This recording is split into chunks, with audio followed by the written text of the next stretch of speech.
just wonder whether, by the way, this is an opportunity to thank our friends from the Polydisciplinary Faculty of Al-Rashidia. Few friends contacted me saying that they follow, the live sessions on a regular basis, and it just happens that this is something I did not know before. So Rashidia is they have recently,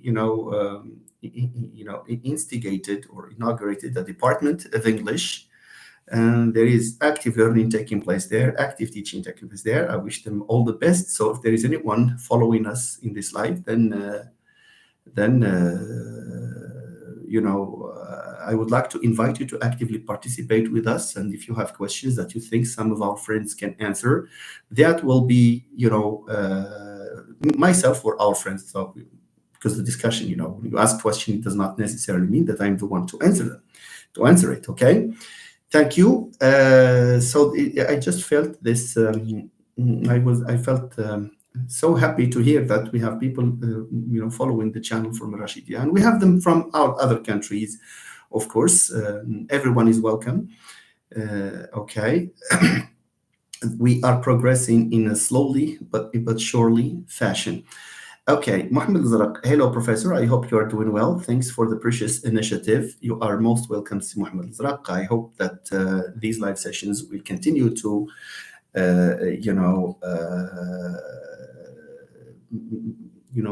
to enrich discussions on a number of points relating to the,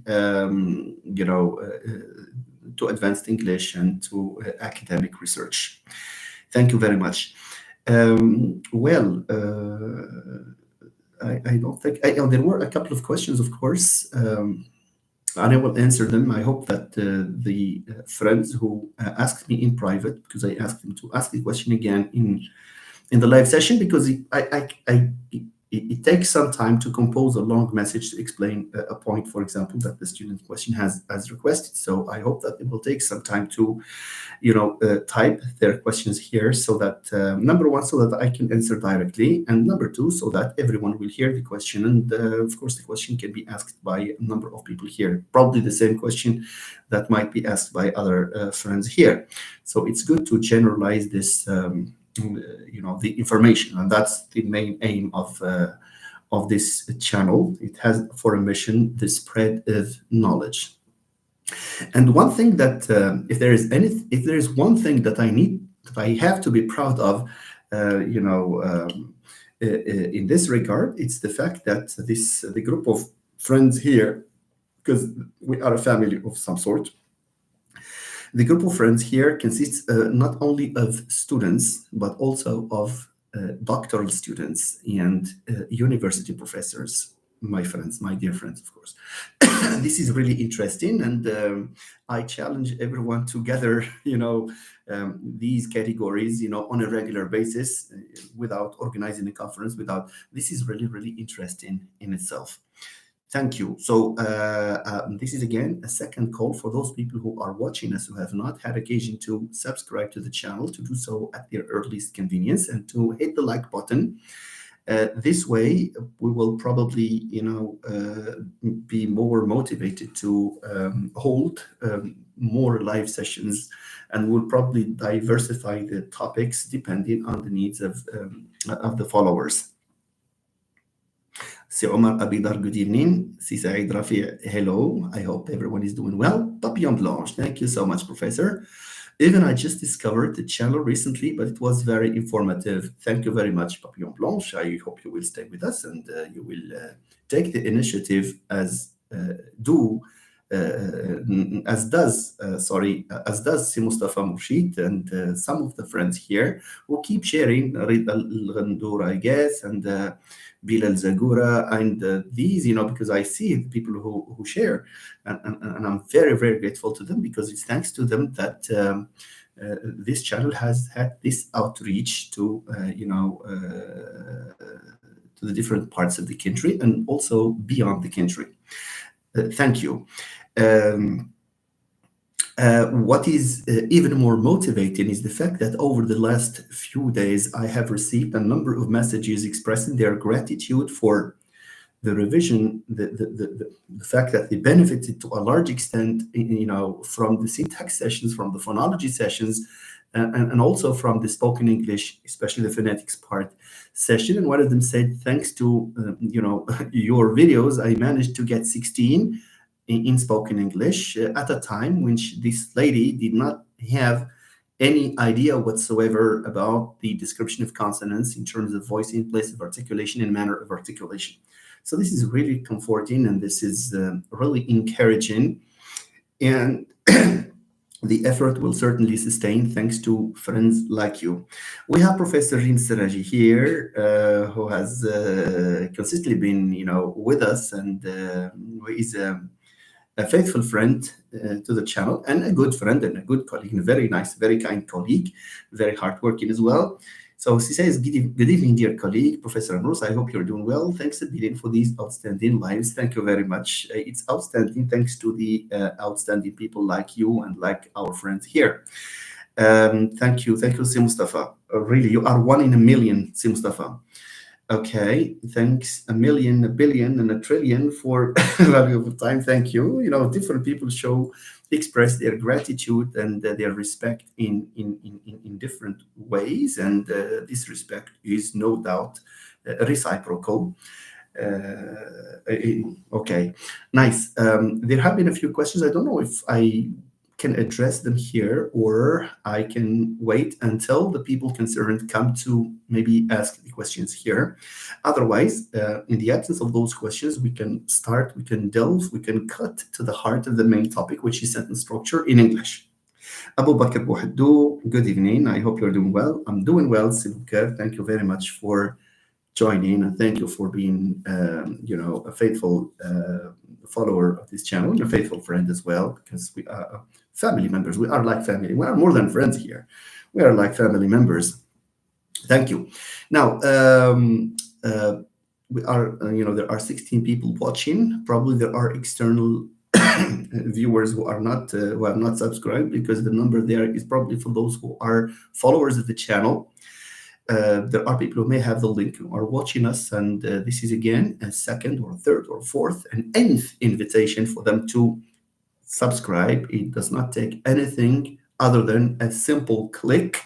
Okay, you are not subtracting anything from your knowledge or from your money or from just click this and that's it. Never mind. Okay, so we will probably see. Okay, you truly care about students. Thank you, Natalie. Thank you. I have always been like this, and caring for students does not necessarily, as you know, Natalie, you have been my student, and I'm sure I have students here. And this is an advice. This is not an advice, but this is a message to the future professors. Look, being nice to a student does not imply that you give them a high grade, even if they don't deserve it. No, this is not nice. This is something else. This is not nicety. This is something else. Respecting the student consists in attending, sessions on time. Respecting the student in not, for example, exercising undeserved power on them, being, for example, authoritarian. Being authoritarian, there is a little difference. I prefer in this specific context authoritarian.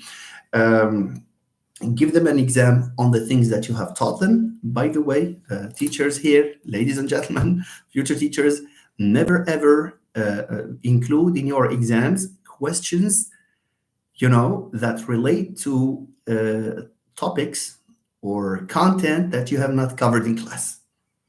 So this is one way of being nice to the student. Teach them, they need to know, to make sure that you are not waiting for the session to end so that you can go. You show them that you love the job and that you are there to help them in the first place. This is how students can respect you. And by the way, and I'm not exaggerating, there have been many cases. I have been teaching at the university, at the Faculty of Letters, for 17 years now. I am starting my 17th year now. And it never occurred to me to cross a student with a 4 in the final exam and a 3 or a 4 on the makeup exam, who did not show a sign of respect, even if their grade was very low, because they know that it was not me who gave them a grade, it's they. Okay, they themselves got the grade. They know that I was fair, and I that the low grade is only a reflection of their performance rather than an exercise of any form of discrimination, whatever. So this is how one can be nice to the student. Okay, but inflating grades unnecessarily, the student, if the student has been, a regular attendant and a polite student and a good one, and someone who, he may have a 9 out of 20, you can make it a 10, we can reserve a percentage for discipline, but inflating or giving an astronomical grade just like that amounts to a fake nicety to the student. All right, nice. Thank you. I don't know if there are friends I did not greet. Yes, I think we have. We have quite a few students here. Nuhaila saying hi, esteemed professor. Hello, dear Nuhaila. Thank you for joining us. Si Mohammed Al-Hannawi, dear Mohammed, thank you very much. Nirmin, this channel is really encourages me to succeed my English, and thank you very much. You are always welcome. You may, ladies and gentlemen, the ones who have just joined us, the friends who have just joined us, they can go back to the archive of the channel. There is a rubric called Live, and there were videos that I used to record. I recorded last year. Some of them relate to research, others relate to advanced English, bits and pieces from there and from here and there. And anyway, if they just manage to get, if they manage to get just one little piece of information, then that's a success for me, and then also for them. Mohammed Tawshirt, hello, Si Mohammed, thank you for joining us. A to Z online store. Hi, sir. How is everything? Everything is fine. Thank you so much. Really happy to have you with us. Mr. Hisham Derfouf, my dear master's student, hardworking but silent. Okay. Good evening, Professor. Good evening, Si Hisham. Thank you for joining us. A to Z. I have large seats on my... Okay. Look at this. Would you kindly... Okay. I think we have... I don't know if there is a way I could delete this. Okay, I have removed because there's something vulgar in here, and this is not a place for vulgarity. Okay. Okay, remove report. Wait. It's remove first and then report. Okay, nice. Thank you. So A to Z online store has been has used. I don't know where he comes from. Even the name is very suspicious. As you can see, people can can come and do harm for no obvious reason. For no obvious reason, just like that. Never mind.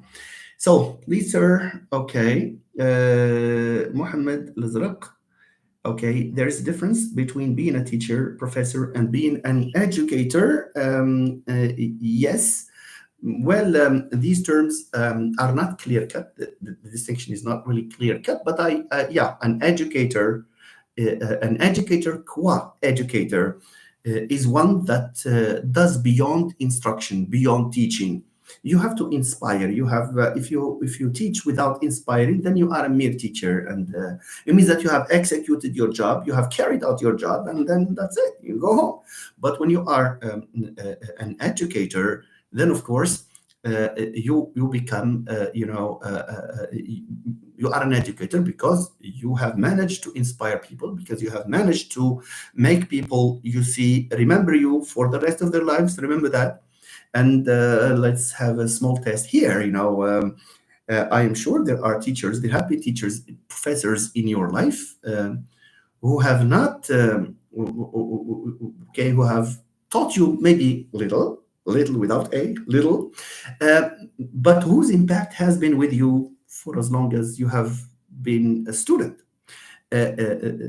Why? Because they have motivated you, they have encouraged you, and when you make a mistake, they make the point in one way or another that this is not the end of the world and that. But look, I heard stories of teachers who point out that the student should not be, for example, a student of English. He has to be somewhere else. Oh, what type of comment is this? I'm sorry, the teacher should not say that at high school, at university. There were stories. I don't know. Some people narrate that, for example, at high school, a teacher told a lady that you have to, to work in a shop to prepare, bread or whatever. But that's not to be told to the student. You see, so if you cannot inspire, then at least shut up. I'm sorry to say the word this way, but the point is that it takes a it takes this humanistic side to be an educator. One should never forget the fact that one has once been or was once a student, and therefore, no teacher was born a teacher, just like that. Teachers do not come from thin air. They do not, come out of the blue. You see, it's a trajectory of successes and failures. Don't think that the teachers, even the ones you think are brilliant, they have always. This is life. This is the nature of life. Ups and downs.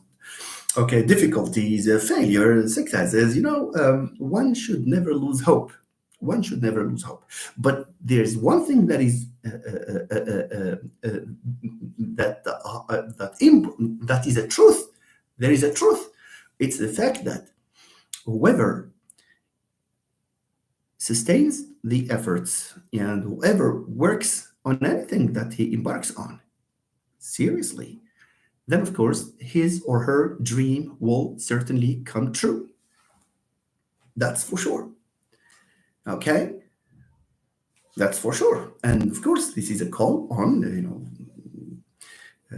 the teaching community to help students in this regard by honing, by sharpening their motivation, by giving them appetite to study, because people come from different social classes. People have, students have different sorts of problems outside of the classroom. So our job is not to exacerbate those problems, but rather to try to tell the student that these are normal things, that it's normal to have problems in life, and this should not, and you have to do your best to keep them apart, to keep your academic life and your personal family life, apart.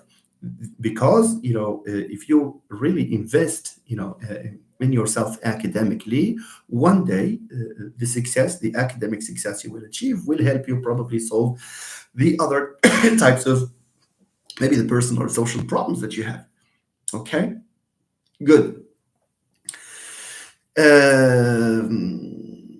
See Mohammed Zraq. That was in reaction to you, Sil Zraq. Si Said says, "Dear Professor, does Moroccan Arabic have stress? I know that stress is quantity, sensitive in Moroccan Arabic, and it falls on heavy syllables. However, some Moroccan scholars claim the opposite." Thank you. I am afraid that I cannot say much about this topic. But one thing that is sure is the fact that stress is not contrastive in Moroccan Arabic. Stress is not phonemic in Moroccan Arabic, in the sense that you do not have a word, for example, or two words, where one of them receives stress on the penultimate syllable and the other one receives stress on the antepenultimate syllable. The two words yielding two different meanings. This is the only thing I can say about this. Honestly, I have not pursued the issue of Moroccan Arabic. There are a number of scholars. There's Abdelaziz Boudlal. There is Professor Ben Soukas, Nouman Ayoub. These are, together with a whole host of scholars who have worked on these things. Nabil Alouri is also, there are people who have, who've talked about these things. Probably you may.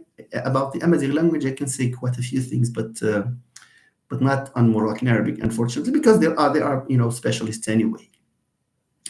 Thank you very much, Si Said. It looks like Said is working on the issue of stress. He's working on Moroccan Arabic. Just inform us whether this is a doctoral thesis or a master's thesis, Said, I wish you all the best anyway, because your questions have consistently been on phonology, which is indication of the fact that you have, a project that you are working on, and I wish you all the best in this regard. See, Abu Bakr Bouhaddou says, I totally agree with you. Thank you. Saeed, okay, quantity sensitive. You have story of us. Block those who are disrespectful, please. Yeah, yeah. Whenever I remove the comments, but I don't know if there is an automatic blockage. Otherwise, I will see if there is a way of reporting or blocking. Thank you for this suggestion. We need to keep clean our platform here. Siraji, an educator is like a role model to his or her students. Here is something I noticed, ladies and gentlemen. Look, when I was defending my doctoral thesis, that was way back in 2006. I remember it precisely, the 26th of May, 2006. Scarcely had the thesis ended when the friends who attended, that defense told me that my gestures, and the way I was speaking are exactly a copy of Mr. X's gestures and talk, and even the combination of words. What did I do that on purpose? Not at all. Did I have in mind this professor, this great professor? Not at all. What does this tell us? This tells us that whether we like it or not, consciously or unconsciously, we do imitate the people we love, the professors we love, the professors we think are outstanding professors. We do that even if we want to have our own, of course, everyone has his or her own style of expressing oneself, but there are, certain features of the body language or of the way, sentences are made, the way you conclude, the way, we don't feel it. But, I heard this from a number of people at that time. It means that, and I'm seconding Professor Siraji, who talked about the role model. When you take someone as your role model, you use the expressions that he or she uses, you use the gestures, even the writing. If you read his or her writing, then you try to reproduce, the same patterns, etc. Now, this is from my proper experience, and this is all unconscious, which means again that teachers have to find a way of inspiring their students and of making them appreciate what the professor has done. We should get rid of the situation where the student is the eternal enemy of the professor. Do you see? It's the eternal enemy. We don't want these things to happen. A professor is it's like the fact that they exist in a father-son, father-daughter, mother-son, mother-daughter relation. This filial relation has to be present in dealing with students. Okay, so thank you, Ustad Arim, for this. For this comment. Papillon Blanche says, would you, Professor, make some sessions on Moroccan linguistics?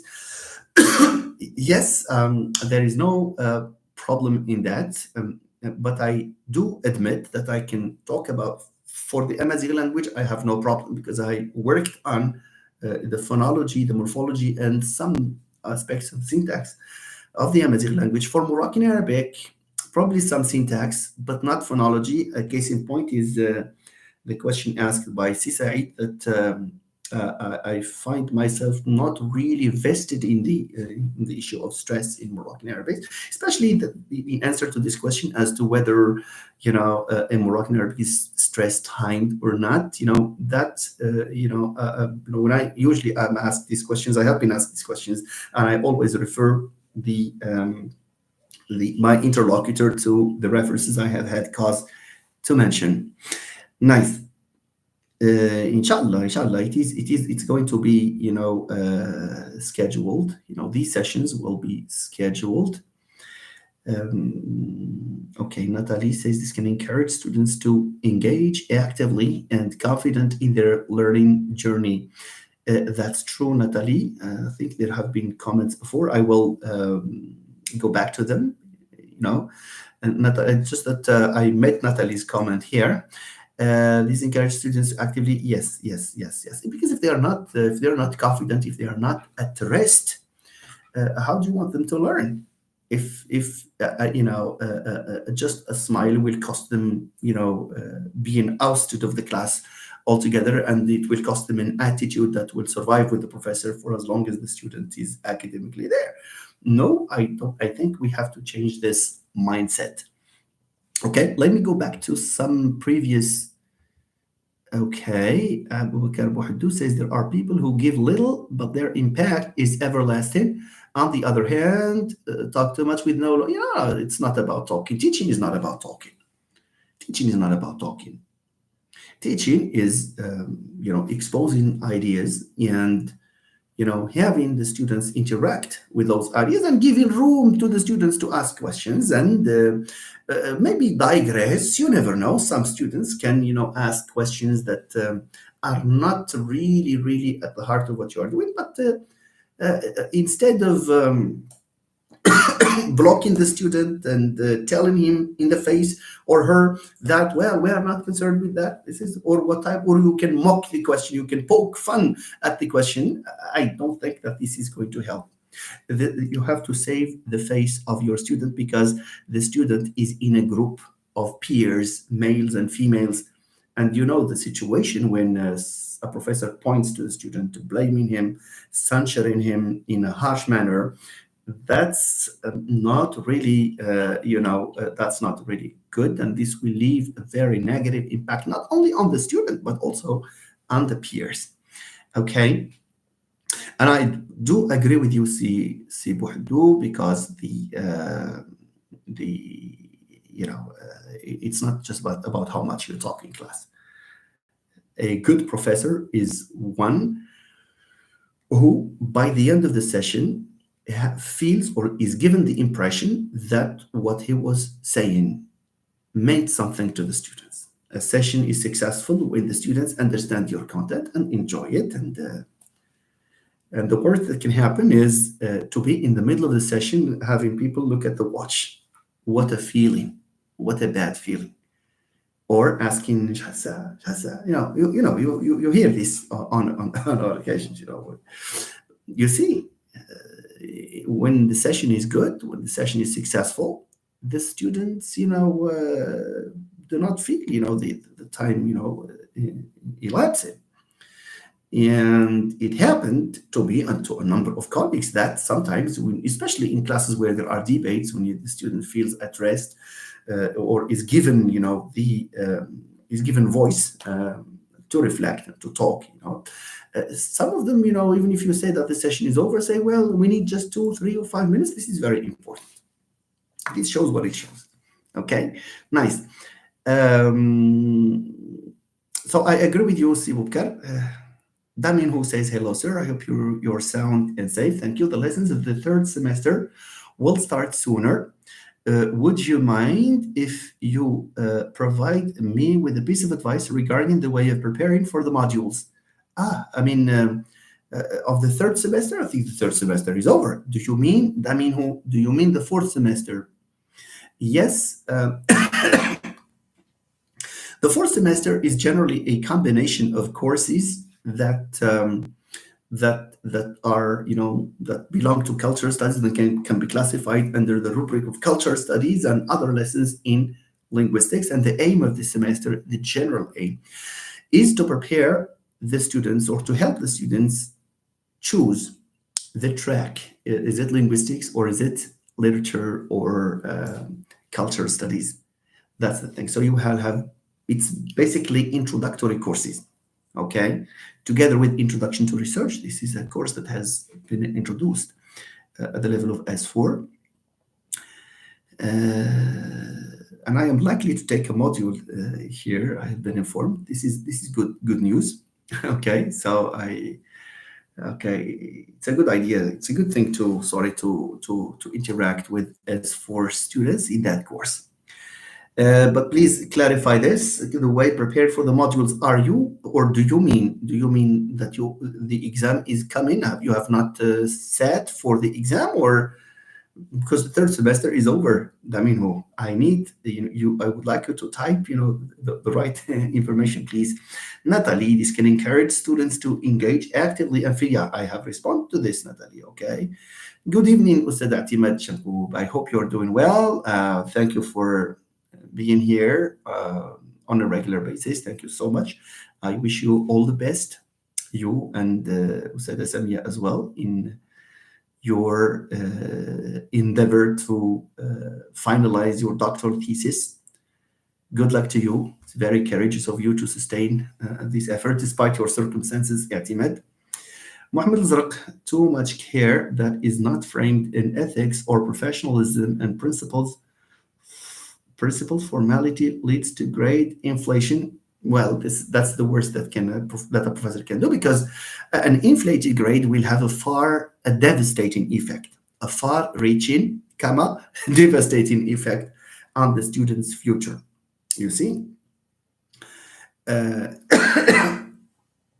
an inflated grade, there are people who assign 18, 19 on a composition, an average composition. I'm sorry, this is exaggerated. This is too much. This is an astronomical grade. You see, the student, if they deserve a grade, they really need to get it. If they deserve a 12 or a 13, it's good to encourage them. By the way, some viewers here may think that I am a stingy or a thrifty, professor calling for the reduction of grade. No, no, no, not at all.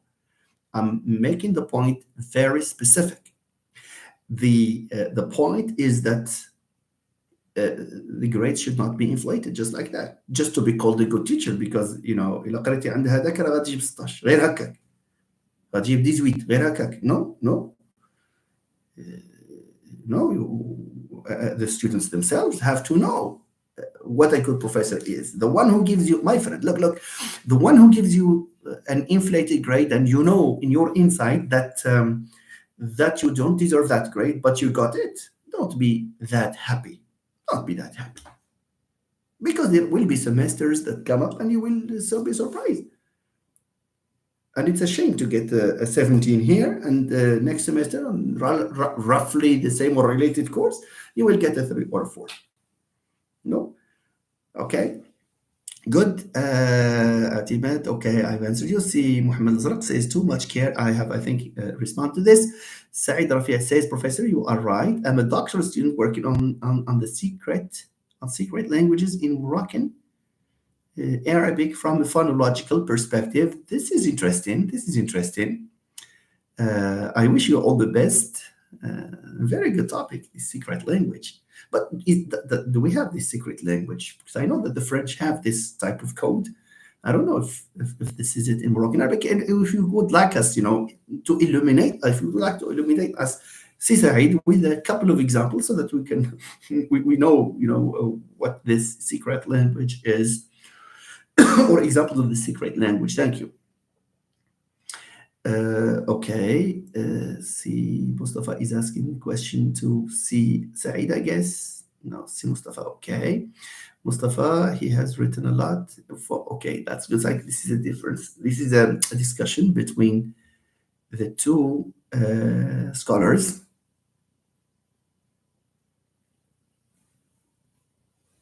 Okay.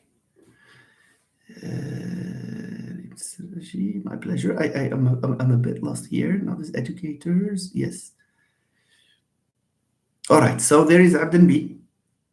Ben Abu. What is the impact of coordinators and subordinators on the writing achievement of AFL learners? Yes, I'm afraid we have spent around 41 minutes about this introduction, but it's just a chat with friends with a few messages to the would-be professors. You see, I will come to this. Who asked this question? Si Abdenbi.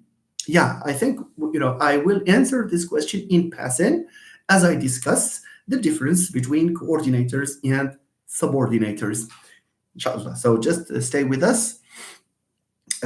See, Omar says, what a nice feeling when the bell rings at the end of the session. Then the students ask those. Yeah. That's true. So, Omar, I guess you have experienced somehow this situation, especially when they are involved in a debate that relates to their identity, social identity and their interest, or when the debate is heated, they don't want to stop it. So I fully agree with you. Nirmin, it's teacher, do you have any advice to improve my English from B2 to C1 to C2? Nirmin, there is just one secret. Nirmin, it's just one secret. If so, take each individual component and try to, because you have B1, B2. B2 is an already high level. So what you need to do to bring it up one notch upwards to C1 to C2 is to get involved in the following magic 3-word advice: exercise, exercise, exercise, or exercises, exercises, exercises. Do as many exercises as you can.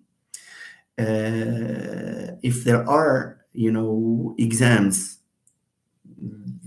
that are assigned to B2, to classify them as C1, then work on them.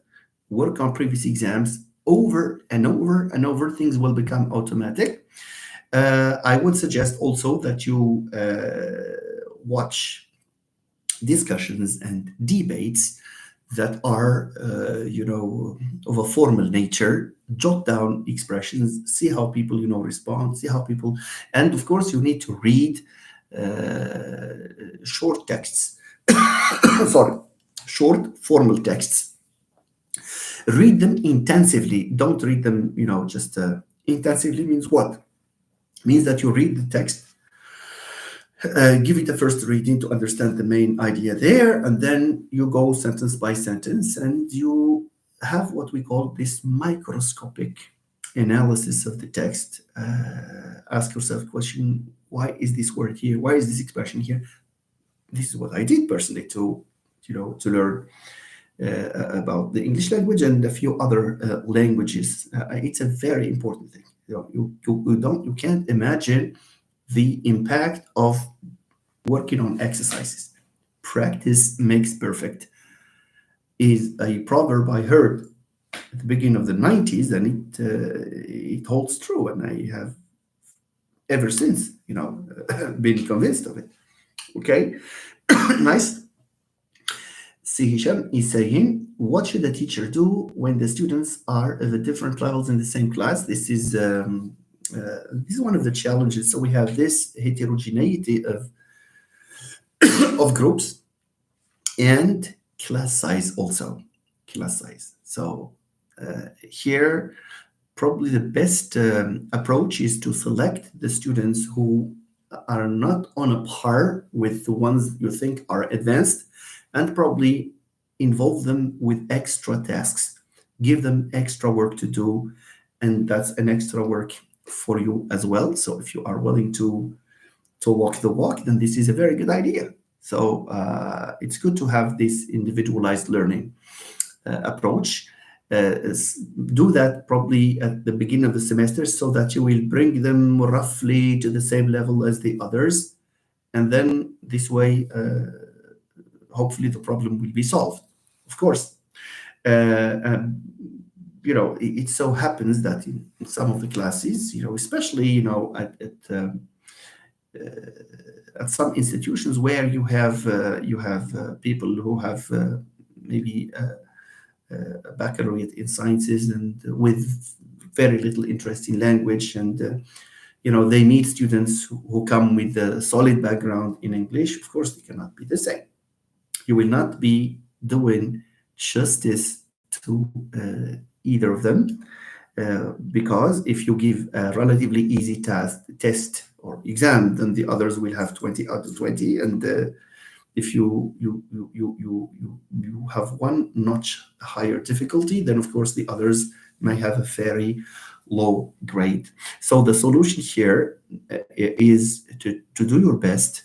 Number one, to give independent tasks to these students. Hopefully, after a few weeks, they will, have their level, on a par with the others.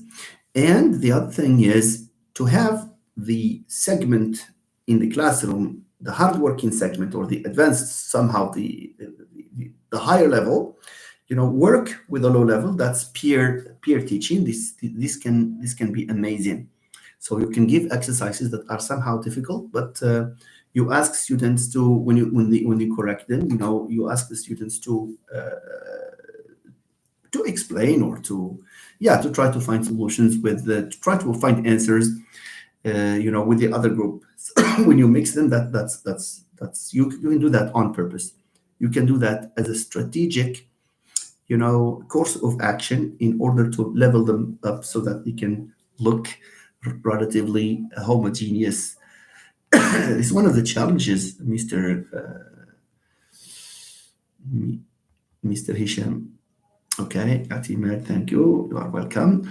Daminhu, what are we going to cover in this course analysis module in the forthcoming semester?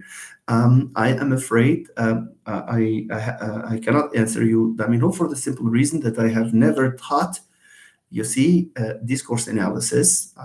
When I was teaching cultural studies students, I was teaching stylistics, so I can say something about stylistics. But that's something that's a course I have never had occasion to teach. So hence my apology to you.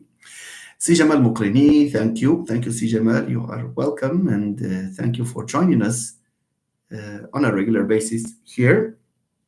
Hiba Hinawi, hello dear professor. I'm sorry for being late. It's nice seeing you again. Thank you, Hiba. You are welcome. Nice to have you with us. TED Talks are useful when it comes to listening. Yeah, Si Mustafa is saying this for our friend who asked about, for Nirmin, I think. Nirmin asked about whether there is a strategy in order to help her probably move from a higher level to an even higher level. TED Talks is a very good thing. And there are podcasts, of course. There are podcasts that you can listen to and, try to understand and listen to them over and over. Inshallah, things will be fine. Okay, NA includes numerous secret language, Moroccan Arabic, secret languages. I published an article in which I discussed the most well-known ones. I am fluent in one of them, for example, Rus, Kunamos, and fixation. Okay. Do we have such things? I am afraid, and I admit, because I'm not a native speaker of Moroccan Arabic, it never occurred to me to notice examples like these. So he has used my name. So you have Amrus. By the way, it's Amrus, not Amrus. But never mind this. And then you say and then he has added K and then U as an infix, so that the word probably will be blurred and that not everyone will be willing to understand. Thank you very much. This is, for me, it's a novelty. So thank you so much, Si Said. Would you kindly share with us the title of your article so that we will find a way of accessing it and reading it and adding to our information? Thank you very much. Si Mustafa says argot and can maybe considered forms of secret languages. L'argot? No, it's another level, I guess. It's another level. In French, they have le verlan. C'est quoi le verlan? Le verlan, c'est le fait d'inverser un mot. Un zinc, c'est le cousin. Donc, c'est le verlan, means verlan, à l'envers. Okay? So there is this. Well, but I never imagined that Moroccan Arabic can display such interesting phenomena to study. Okay. Excuse the coughs. I am still suffering from the sequels of a virus, I think, that I got at this level here. Abdeslam Hanafi, there are several challenges in university level examinations in Morocco that need to be addressed properly. Are you familiar with this problem, Professor? One of the problems that I wanted to respond to, it was addressed by a friend in a comment. I don't know who this friend was. I don't remember the name. You look, it's the use, the fact that some students have access to Chat GPT, and the student complained that he saw people, doing this.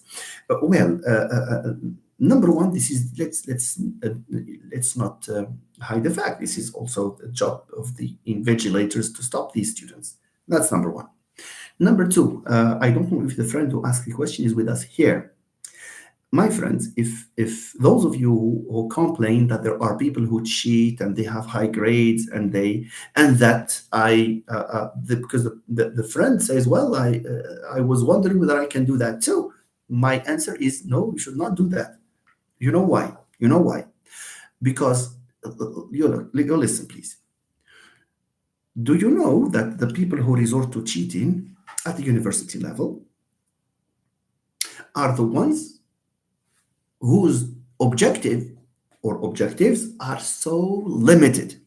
I repeat, the ones who copy in order to validate a semester, and they know that they don't have enough skills, enough competence to validate, and then nevertheless they find ways of cheating, okay?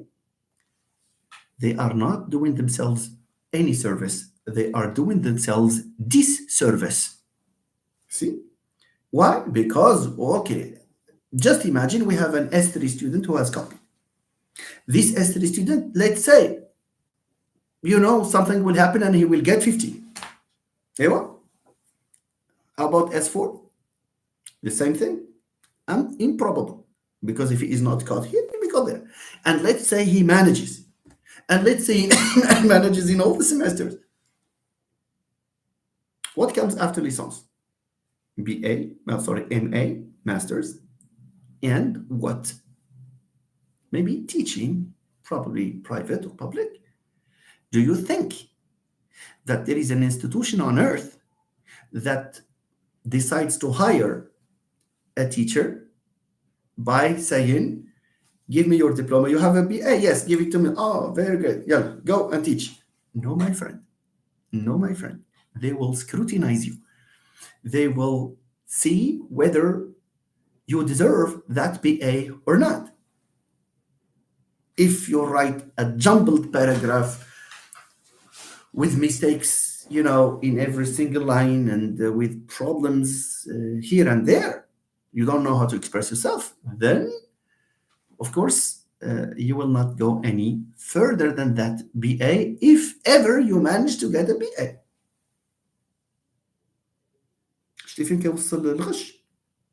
You see, it's not a good thing. I consider those who attempt to cheat as people who try to satisfy their parents just so that they can go home. Oh, I validated. One bad, you validated by lying to yourself. This is not good. You validated while you know that you don't deserve the grade. No. A good student is a student who accepts an average grade on the condition that that average grade reflects who he is or she is. Later on, they can capitalize on this. Believe me, I know I can list, I have in mind names of so many students. One of them, I don't know if I can mention her name here, but she is doing well. She is an outstanding professor now. She was my student, and she happened to be my BA supervisee. I remember, and she still remembers, the first task I gave them, because I asked them to summarize and critique something, a point that was mentioned in an article. After 1 week, I remember she gave me, I corrected, of course, line by line, word by word, and then the following week I was giving back, I was not assigning a grade anyway, just comments. Very good, very good. You need improvement. You need when I and she remembers that. The way I handed to her, the paper, was in a way that showed some anger on my part because the lady was an active student in the classroom, and she shows that she has done her readings, but the written production was very poor. So based on this indirect sign of dissatisfaction, she went and she rolled on her sleeves.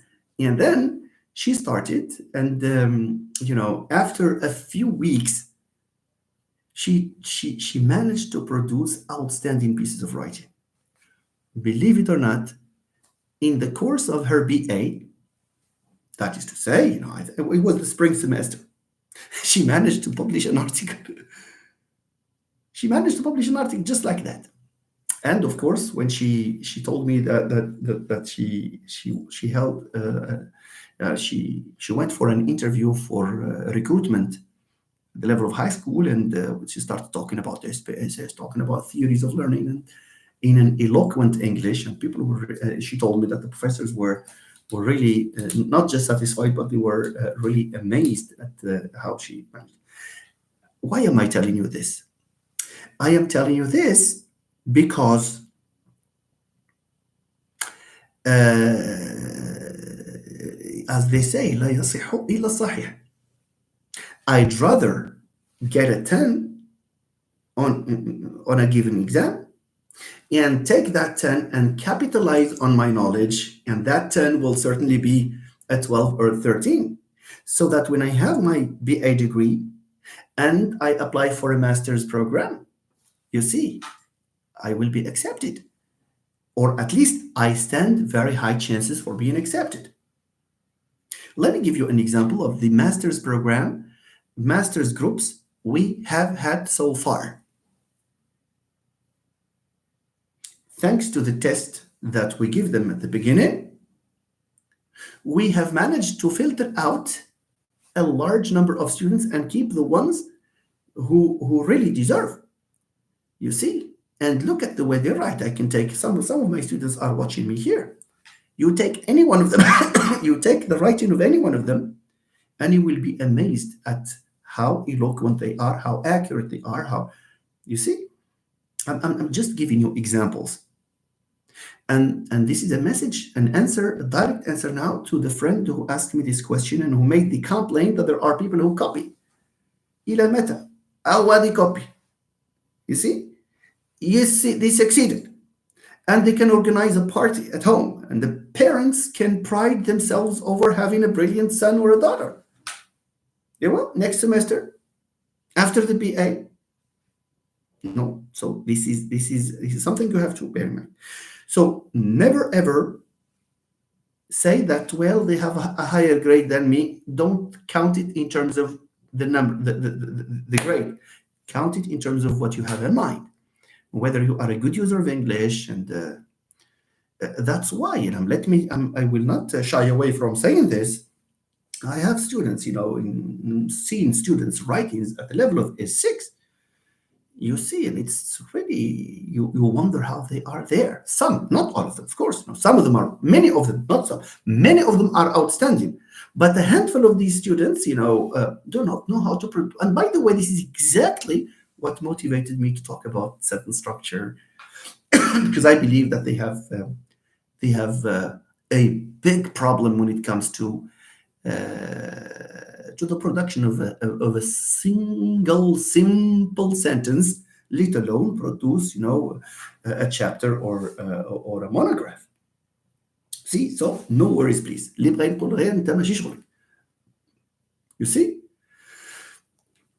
these will not go any further. These will satisfy. This is what Dornier calls the ought to self, the desire to satisfy the people around me, the desire to hear that, for example, my parents talk about me, for example, or my family members say that, well, this person, our son or our brother, whatever, he has validated or has his BA. We Moroccans, we show pride, when it comes to things like this.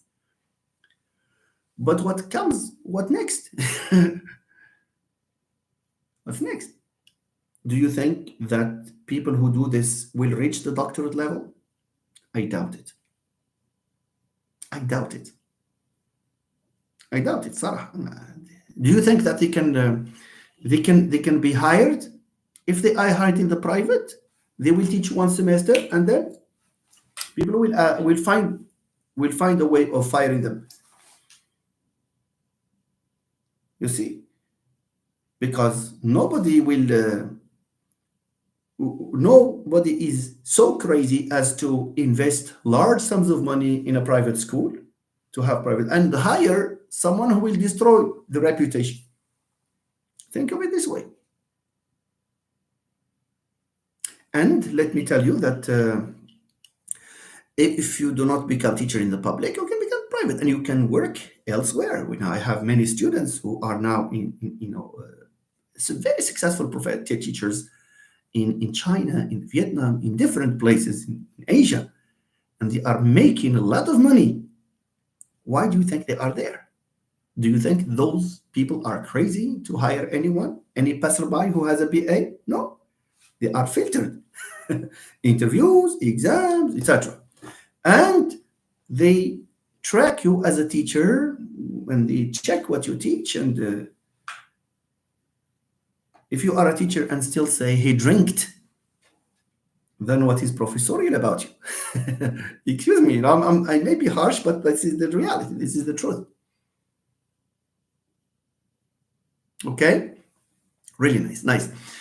Fine. Let me let me move on to someone asked this.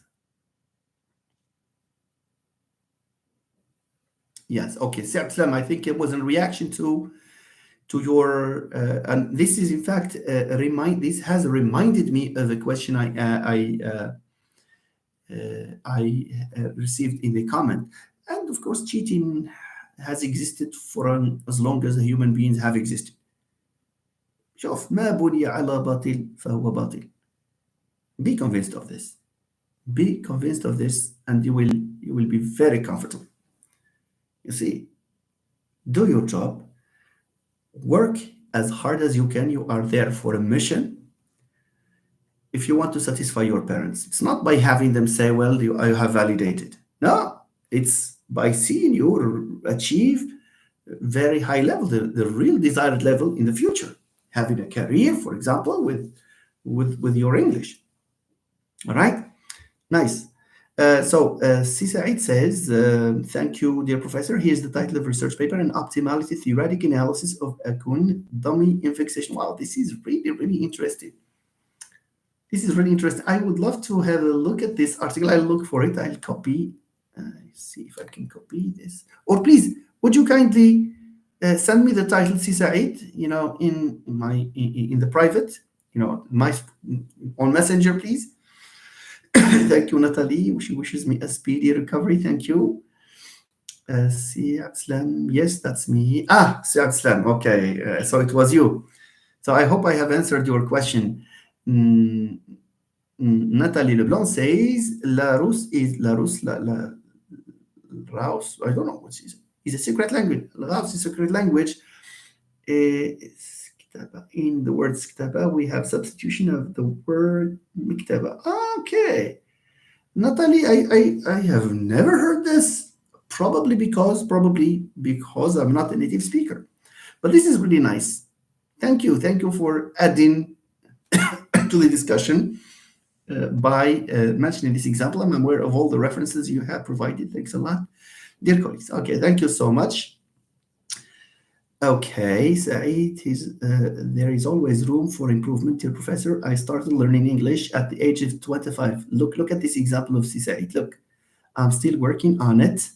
I wish you all the best, Said. Look, someone who starts at 25, conducting research, writing it in the English language, producing articles in the English language.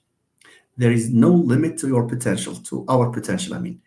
Whether, so quand on veut, on peut. So if you have this will, where there is a will, there is a way. You see? So this is nice. This is very motivating. You are an excellent example to follow. See, Abdeslam, I don't complain. I'm sorry I used the word complain, but I just gave them a friendly nudge about the risks of cheating. Yes, the risks of cheating may not be short term. They are usually long term. How many? There are a lot of barriers before. Hey, look, let's say you are assigned a class to teach, and you have zero competence, or your English is very weak and your knowledge is very limited. Uh, if the student started poking fun at you, that's the worst feeling ever. And of course, the administration will see that, especially at the private.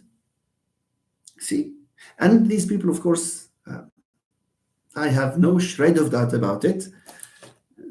They may not find access to the master's program because it's not a joke. The MA is not a joke. The MA involves a lot of projects, a lot of difficult stuff to study, and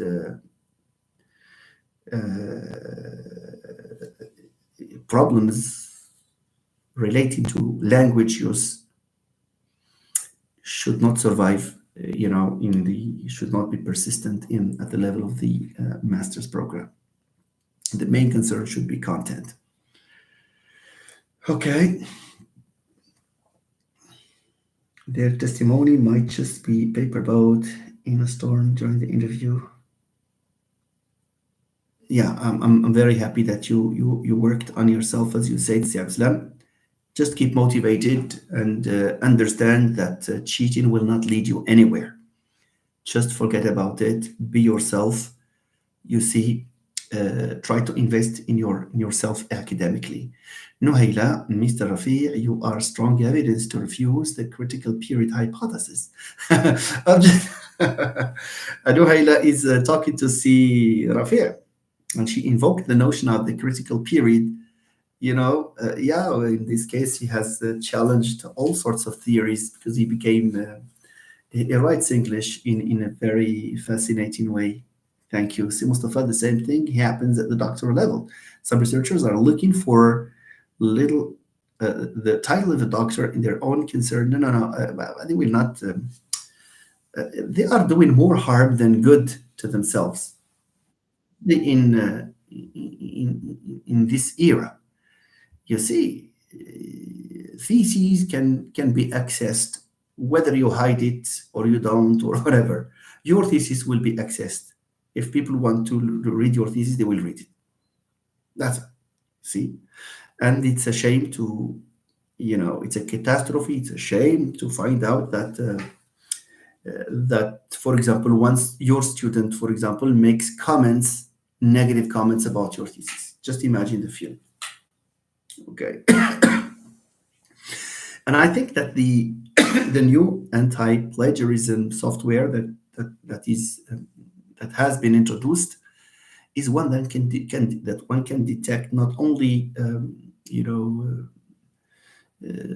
material from Google but also from ChatGPT.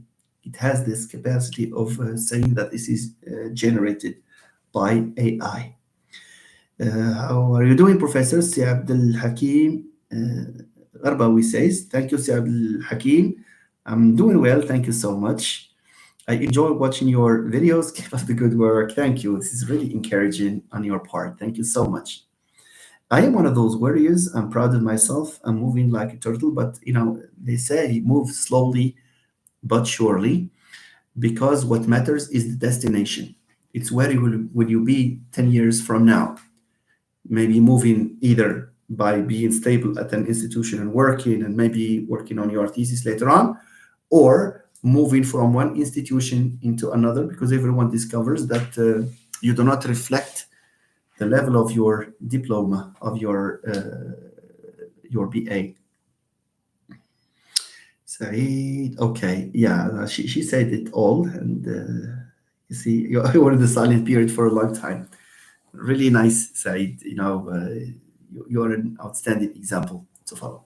Anyway, I think now it's time to talk about the notion of a sentence in English.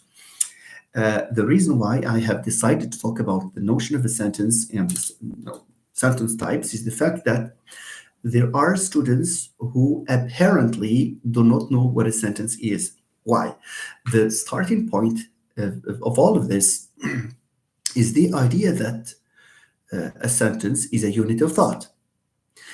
Yes, a sentence is a unit of thought. Some students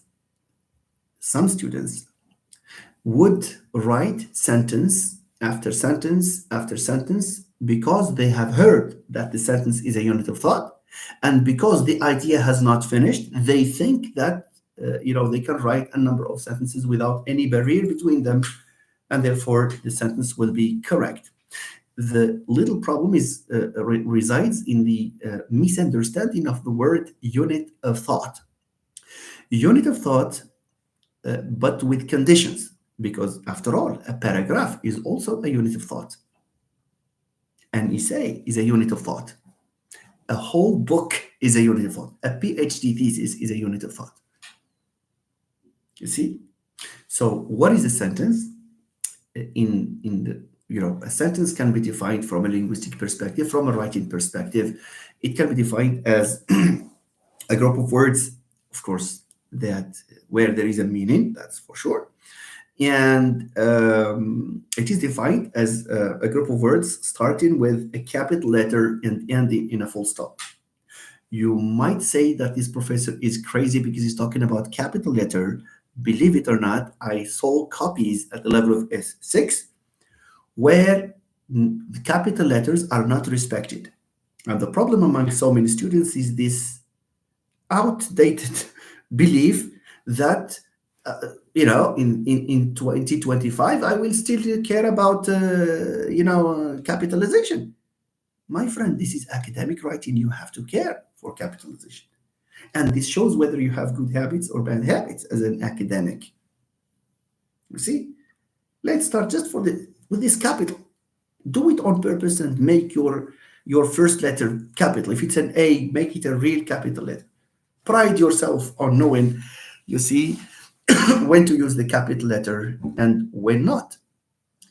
And this issue of capitalization, no matter how small, minuscule it might look, can tell a lot, can reveal a lot about who you are as an academic, who you are as a student. If I'm talking about capitalization at the beginning of a sentence, then there are certainly words that need to be capitalized, initially, and they are generally not.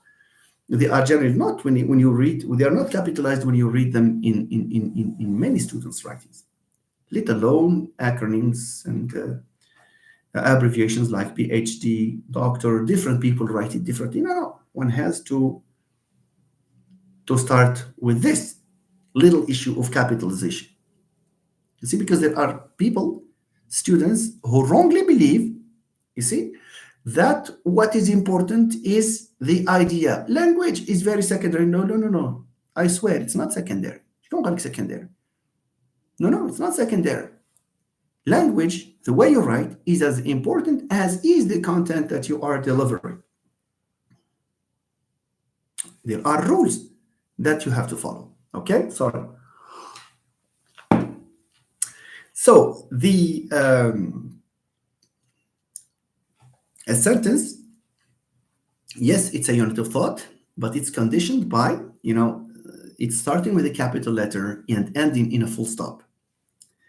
A sentence is this unit of thought that starts with a capital letter and ends in a full stop, has to contain two basic elements. It has to contain a subject. What is a subject? A subject is, just to make life easy, no matter how long the subject can be, it can be replaced by one of the pronouns. Okay? For example, the student with the red book in his hand is my friend. The student with the red book in his hand, we have 9 words here. This is a subject because you can lump it into one word. You can replace the whole thing, the whole 9 words, by saying he is my friend. So this is what we refer to as the subject. 50% of the sentence is the subject. The other 50% is what we call a predicate. Predicate. We write it predicate with E in the end. It's called a predicate. What is a predicate? The students here who know this for the first time. A predicate like this. What is a predicate? A predicate is or refers to the verb and what goes with the verb. I repeat, the sentence has 2 parts. The subject, whether it's one word like it or I, or 9 words like the student with the red book or the blue book, etc., in his hand. This is the subject. The other part is called a predicate. Predicate, it's from the verb onwards. In semantics, predicate can have another meaning. But look, I'm talking from the perspective of a writer, of a teacher of writing, okay? So predicate in writing means the verb and what follows the verb. See? So when I have the student traveled is the predicate. The student read the book is the predicate. So you isolate the subject and the rest is the predicate. The student took a taxi from the train station to the closest higher education institution. Look at how many words. This is still a predicate. The Arab grammarians were very smart in making roughly similar distinction in defining a sentence where you have al-mubtada and then you have al-khabar. And the etymology of the 2 words says the same thing. And I don't know whether there was any influence between the 2 traditions. Because al-khabar, c'est quoi al-khabar? Al-khabar هو متم للفائدة. It means what? It means if you have a sentence with a long, just imagine I open this live session and say, I have a piece of news. What is this piece of news? The student with the syntax book. Okay, the student it's the student, the intelligent student with the syntax book in his hands. If I say this, the intelligent student with the syntax book in his hands, have I told you anything? No. This is old information. You will say, Malu, what happened to him? You see, so I have not said anything, because if you want my sentence to be complete, I have to say the subject and then the predicate. Al-khabaru mutimun lil-fa'ida. And the word al-khabar, why do we call it al-khabar? Al-khabar, it's the news. It's the news, just like that. The news, the piece of news. When someone gives you a piece of news, then the core of the piece of news is on the predicate, not on the subject. Okay? Unless there is a topicalization process, but that's something we're not going to address for the moment. Predicate, look at the word predicate. You have pre, it means before, and dictate, from the verb, from there comes the word dict. Dire in French, dictate, la dictée, okay? And then you have a dictator because he dictates, and you have to dictate something on someone. And you have the famous expression that appears in one of my videos in Facebook. It's mirabile dictu. And from there comes dictionary. You see, it has to do with diction from the verb to say, dire. Okay, so it means the information is on the verb phrase. Why am I saying this? It's because, students seem not to understand this principle that governs the notion of a sentence. It has to consist of 2 parts. We do not judge the sentence on how long it is or how short it is.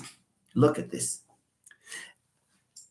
I exist. How many words are there? Two. Do I have a subject and a predicate to call it a sentence? Yes, I do. I have I, which is the subject, and the predicate, which is exist. Compare this with, for example, the intelligent student of history with the book in his hand took a taxi from the nearest train station to the nearest higher education institution. Look at how long the sentence is. As you can see, the first example of I exist and this long sentence, both of them qualify as a sentence. But on what criterion? Is it on the criterion of length? No, it's on the criterion based on the criterion of the NP, the NP, okay, of the subject and the predicate, verb, and what goes with the verb. Okay. I'm sorry. So starting from this, the notion that a sentence is a unit of thought is exactly what I have just told you. Unit of thought in the sense that there is an old information, that is the subject, and new information in the predicate. When I finish this, I have to put a full stop, of course. Okay, now let me move on to the discussion of the types of sentences, the three types of sentences, three, but there are more, by the way. In stylistics, you can talk about more. But let me start. First things first. I hope I have some students here who don't know this. Otherwise, I cannot teach Mustafa or Natalie or our friends here the things that they already know. Okay, so type 1 or anything if you know these things for the first time. All right. Before I had to see if there is any reaction, okay, to what I have just said, and then move on. Okay. Okay. Yes. Okay. Mustafa, the best way to create ties with your structure. What is okay? Fine. Yes, I think it was a reference to what Cisaid said. Okay.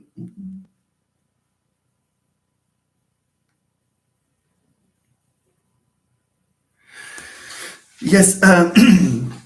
Learn from the worst. Yeah, that's an issue. Look, can I tell you something, Mr. Learn from the worst? I am not exaggerating. Can I open a bracket here? This is to our friends here and specifically to learn from the worst, our friend. When I was in my fourth year, because at that time the licence level was a 4-year program. The licence was a 4-year program. And let me give you an example of day one, the first day of the final exam. In my case, because I was doing linguistics, day one, it was phonology and translation. Day two, novel stylistics. Day three, let me talk to you about day three. And from here, I will tell you something. In day three, شو كان عندنا? Look, sociolinguistics, general linguistics, syntax, these three. And the tradition at that time was that as a student, you are given 3 papers, 3 exam sheets,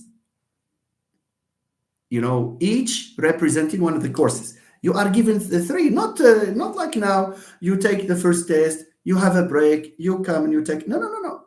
You are given the 3, and you were given, I don't know if it was 3 or 4 hours. I don't remember. And if you want to spend 2 hours on sociolinguistics and 1 hour and the other 2 hours on syntax, you cannot. It was really it was a lot of pressure on us. And when I say sociolinguistics, let me give you an example. Sociolinguistics, you have question 1, 5 definitions. Question 2, short essays, 2 or 3 short essays. Question 3, a real essay, 2 paragraph essay, etc.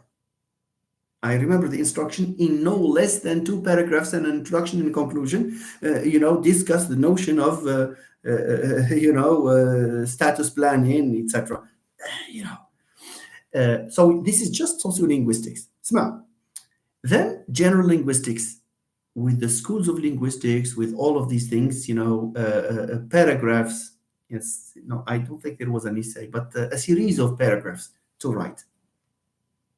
And then syntax, with general questions and question 2 asking you to reflect on the ingrammaticality of something, and you have to provide the principled account of it, and then another paragraph, and then a tree diagram with all the movements that you can imagine. All this in 4 hours.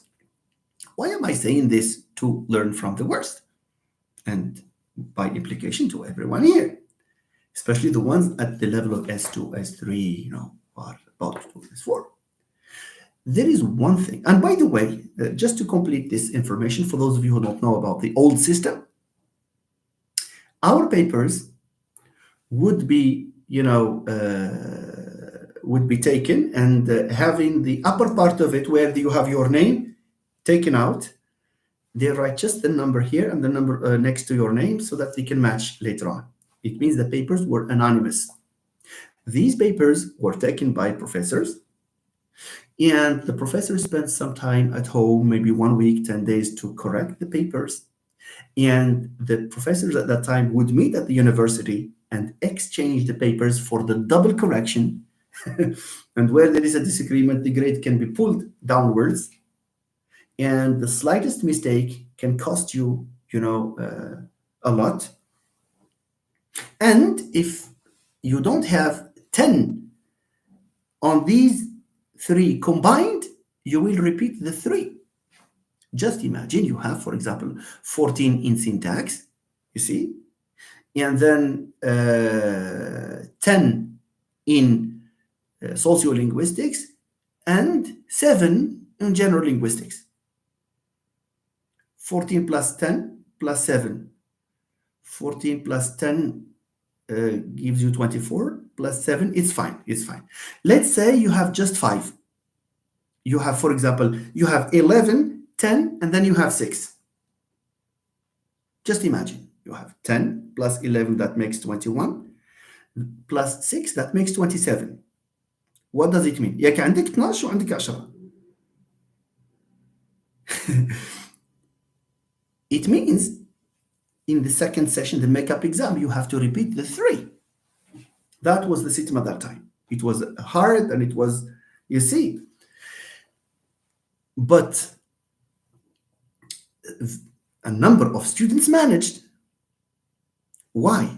And here comes the advice, Mr. Learn from the worst. Or Miss, I don't know, okay?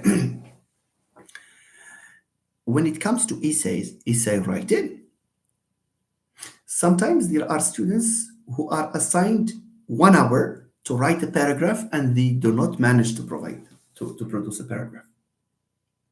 It's because there has not been enough practice. بالنسبة للإساءة, if you don't practice, you will not manage. I'm sorry. In preparation for the composition course, and I told my students, and many of them followed the advice, and they got very high grades, you need to time yourself at home in preparation, because it's not just a question of ideas. You may have ideas, but it's also how quick you are in putting those ideas into writing.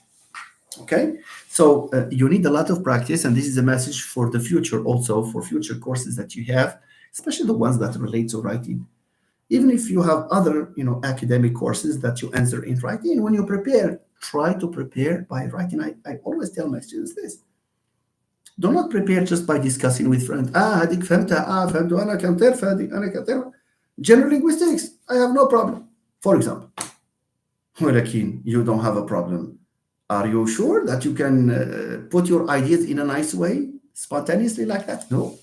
So you have to be involved in a lot of training at home in preparation for your writing. And for me, when you tell me you have 1 hour and 24, I think it's manageable. But it takes a lot of effort before the exam.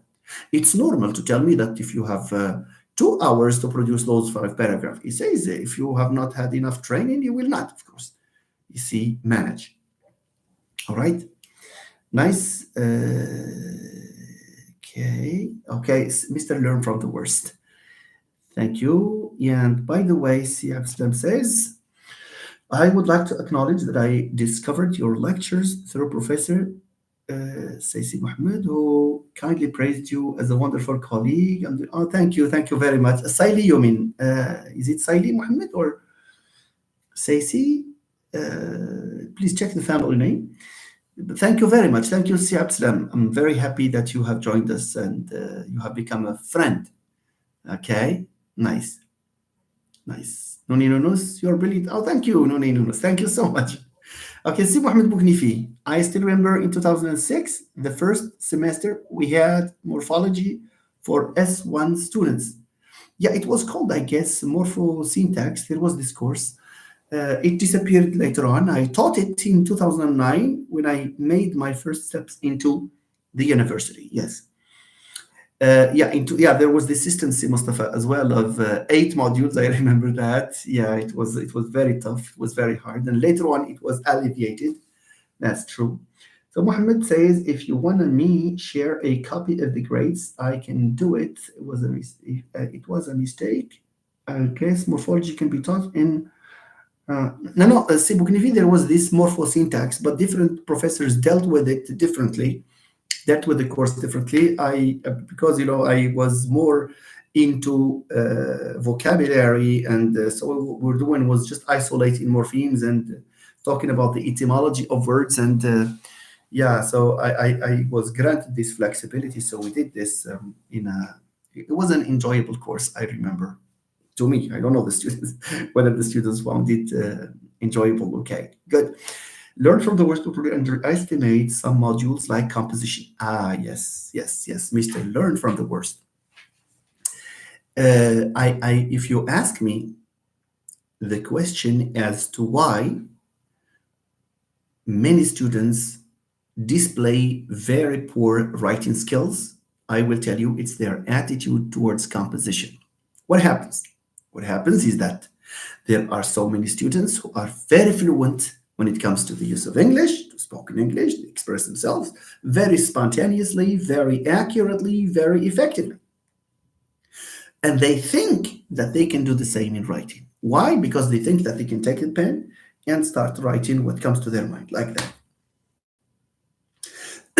And the scenario is that some of them don't attend. When they ask their friends in the third semester, for example, what did the professor do with you? What did you cover? They say, well, we talked about divorce. We talked about technology. Technology, divorce, it's very easy. They don't realize that what we do actually is use these topics in order to produce correct paragraphs, correctly written essays, and we do practice. And I don't know if I have my S3 students, some of the S3 students here. It was a very successful semester, and I could tell that from the grades that those who attended, obtained. And on a weekly basis, I was correcting essays, and sometimes I used to give them even, some in-class exercises that I would correct, and I give them time to reflect on their mistakes and to process my comments and to understand them. Okay, so composition is a very interesting course, and it's the backbone of your academic life in general, because whatever course you take, there is a final exam that asks you to answer in writing. All right, so that's the idea. Okay, nice. Okay, there was an element called I don't remember this. I did not teach this course, but it was short-lived. Later on, it was replaced, I think, by media and cyber culture. Yeah. Professor, did you get a BA in French literature before English studies? No, it never occurred to me to study French at the university. It's just no, I did not get a BA in English, and I did not study. I'm sorry, in French, and I did not study French at the university. Okay, nice. So Maybe the last time I studied French was at the level of the baccalaureate, together with French as a second language. At the faculty, it was a weekly meeting with the professor. Okay, so thank you, Nuni Nunus. Learn from the worst. Thank you a lot. Okay, marhaba. In S1, we had the word literature, another module that is no longer taught, humanities. Yes, there was this. It was also called Introduction to Social Sciences, but I think universities, you know, it had probably somehow different appellations for what appeared to be the same course. Yeah, but this was also, this was changed later on. Professor Siraji says composition was my favorite subject when I was a student. Let me say something about you and excuse me, Professor Siraji. Professor Siraji, who is a university professor at the Faculty of Sciences in Meknes, her father was a university professor in Fez, and he is a famous sociolinguist. And I had occasion to meet him in the habilitation in defense when Rim became associate professor.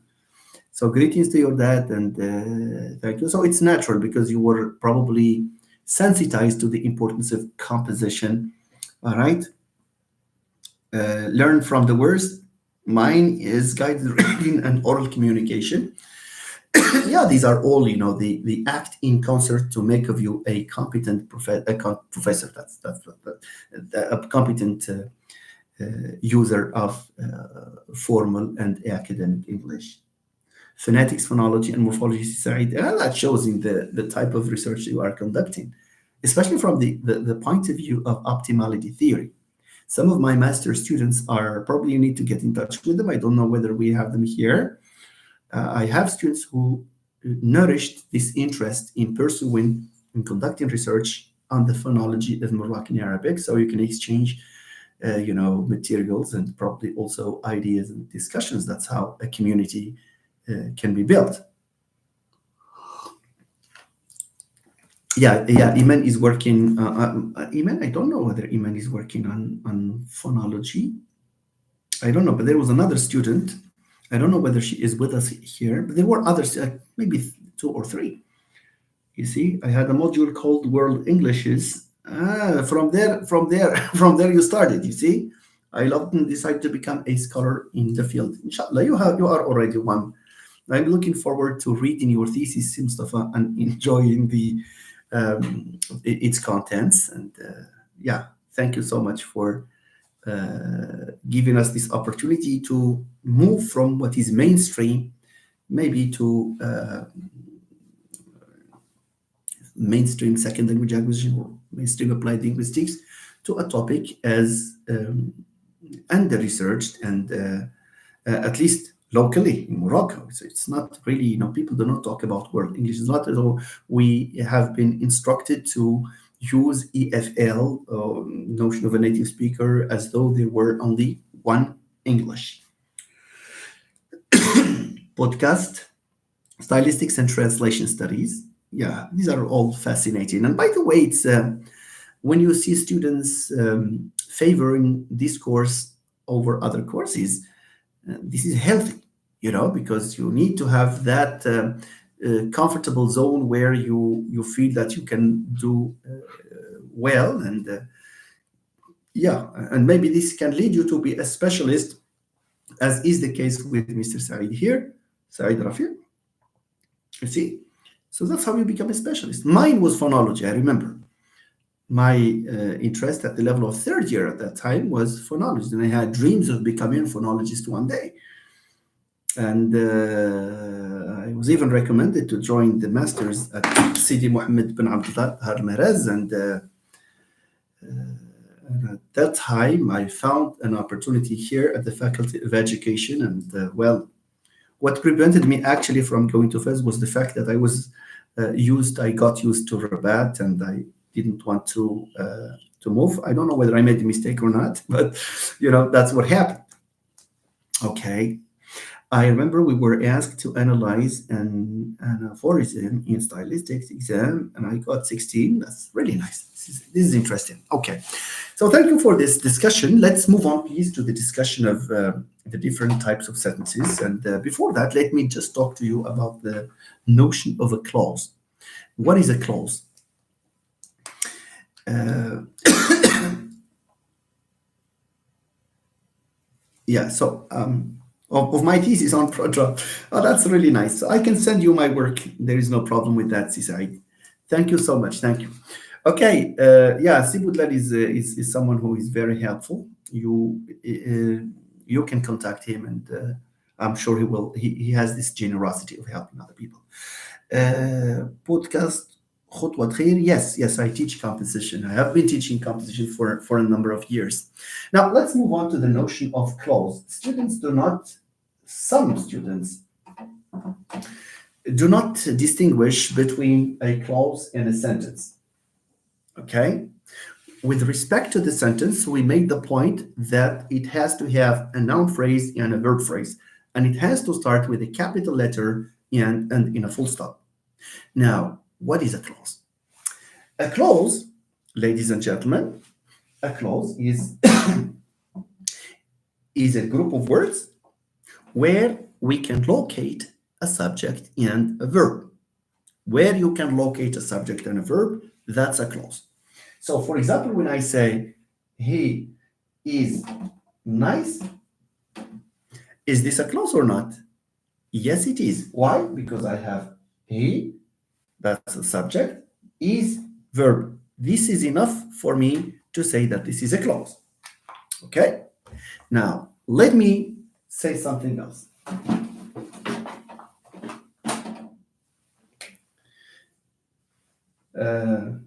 I think that you are nice. I wish we had S3 students here, or maybe students who are not familiar with this, so that they can follow with us, because only 20 people here may not be. Okay, so I think that you are nice. How many clauses do we have here? If we take the definition, how many sentences do we have here? باش نعرفوا the difference between a sentence and a clause. Here, from here to here, because this starts with capital letter, yeah. Let me say we, so that because I is capitalized anyway, let's say we think. So that we can show clearly, okay, we, W, which is capitalized, we think that you are nice. From here until here, we have one sentence. This is a sentence. Why? Because we have, we have it starting with capital letter and ending in a full stop. Okay, so how many clauses? It depends on how many subjects and how many verbs I locate. For example, if I locate in a sentence, theoretically, if I locate 55 subjects and 55 verbs, it means I have 55 clauses. Just bear this in mind. 55. So I have we think, subject, verb. So this is one clause. That, and then I have you are. That's another clause. So we have two clauses here. Okay, so this is what we mean by the notion of a clause. Why should we worry about the clause? Because the three types of sentences necessitate that we know about the notion of the clause. And by the way, this is not just for students who are trying, also for the teachers who are the ones who intend to be teachers later on. You see? So it's good because some students can ask this question, what's the difference between this and this? You have to know. Okay, so let me move on just to clarify this. Let's say he is nice. Is this a sentence? Yes, it is. Why is it a sentence? Number one, because you have it starting with the capital letter and ending in a full stop. That's one thing. The other thing is that you have a subject and then you have a predicate. In this case, the sentence corresponds to the clause. It means what? It means what we have here is both a sentence and also a clause. It's a sentence because I told you about capitalization in full stop, and also, subject predicate, and it's a clause because we can see that we have a subject here and a verb. Donc, in a clause, you don't need to look for capital or not capital. No, no. Just look for the subject and its verb, call it a clause. Do you understand? So I think that you assume that my friend is nice. So you have I think, that's one clause. That you assumed is one clause. My friend is another clause. Okay? Now, the sentences that correspond to clauses, in other words, we have a sentence here that contains or that consists of one clause. I repeat, we have a sentence here that consists of one clause. Okay? Generally, when sentences contain only one clause, they are referred to as simple sentences.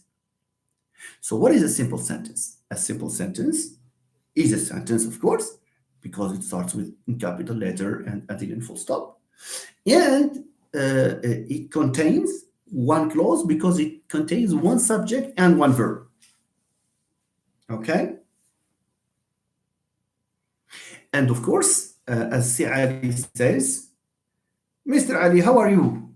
Mr. Ali Labdoni is a childhood friend. It was a classmate in junior high school, I remember, way back in the 90s. Si Ali, thank you. Thank you for joining us. Si Ali. عافاك. All right, thank you. Really nice. Okay. So here, and let me take Mr. Ali's point. Yes, of course, of course. I'm sorry. Let me have a sip. This expresses a complete idea, a complete thought. Yeah, that's true. So what is important here is that a simple sentence, so this one here is a simple sentence. This is a simple sentence. Why? Because we can find only one subject and one verb. And we say that this clause stands on its own. It means it has a meaning that does not depend on any other thing. Okay? But let's just call it's a clause, just like that. We don't refer to the status of with what type of clause because here it's just one clause. One clause means it expresses a thought of its own. Okay? Now, let's just imagine it contains an independent clause. Yeah, that's independent. As long as you have just one, by default, it's independent. And of course, by independent, we mean that it has an autonomous meaning that does not depend on external elements. Yes, independent. Here, what characterizes the notion of a simple sentence is that the clause that it contains is, by definition, independent. Okay? So we have now talked about the notion of a simple sentence. Now, let's consider this. He is reading. He is reading. And she is writing. Now, is this a sentence? Answer, yes, it is. Why? Because we have this criterion. It starts with a capital letter and it ends in a full stop. Okay? This is a sentence. Now, inside this sentence, how many clauses do we have? We have, let's count. This is a subject. This is its verb. This is a clause. I have secured the clause. Let me see. Is reading, that's still the verb. I have and she is writing. So I have another clause here. How many clauses do I have here? I have two clauses. You understand? Now, let's look at these two clauses. Isn't it a situation of parallelism? He is reading in that corner. She is writing in the other corner. Is she writing because he is reading? No. Is she writing before or after? There is no indication here. In fact, and shows that we have simultaneity there. Okay? So we can say, we can observe here that neither clause, because we have two, neither clause influences the other. It means what? It means that their meanings are autonomous. The meaning of he is reading does not depend on the meaning of she is writing, and vice versa. In other words, we do not need to refer to the second clause to understand the first, nor do we need to refer to the second to understand the first, nor do we need to refer to the first to understand the second. It just happens that we have two clauses that come together just like that. But in terms of dependency, neither clause depends, okay, on the other. And about the importance, which one is more important than the other? The answer is neither. There is no evidence here that the first clause is more important than the second, or the second clause is important than the first. We say, I will answer you, Nuhaila. We say that these two clauses stand on an equal footing. It means if we are measuring the power of these two, if this gets 5, this should also get 5. الميزة. The clauses are the same. Is that fine? Good. So we say that this is a sentence, of course. In this sentence, we have two clauses. The two clauses are equal. Equal in what? Equal in their importance. كل واحدة خدم على رأسها. Okay? كل clause خدم على رأسها. We don't feel that this is just a modification of the second, or this creates the condition for the first. No. George, I am speaking and you are listening. The two clauses are independent. For example, neither clause, for example, causes the other. They are independent clauses. They stand alone. It just happens that they are combined. Here they have equality. The equity and equality. And I don't know. You see?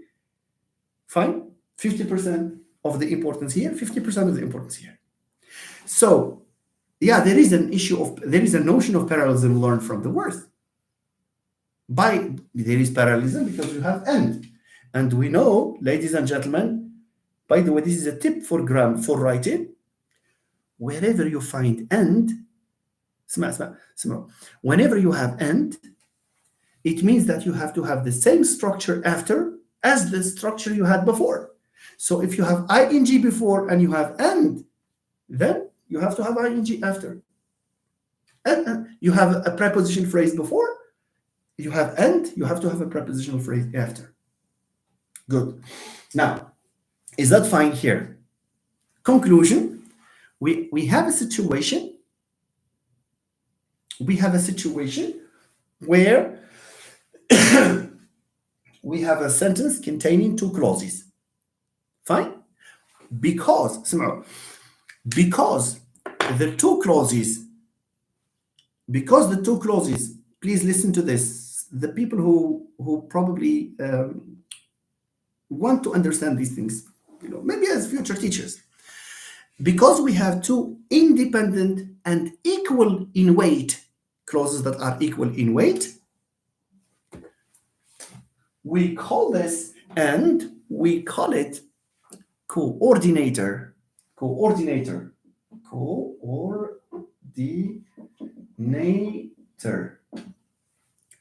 Why do we call it a coordinator?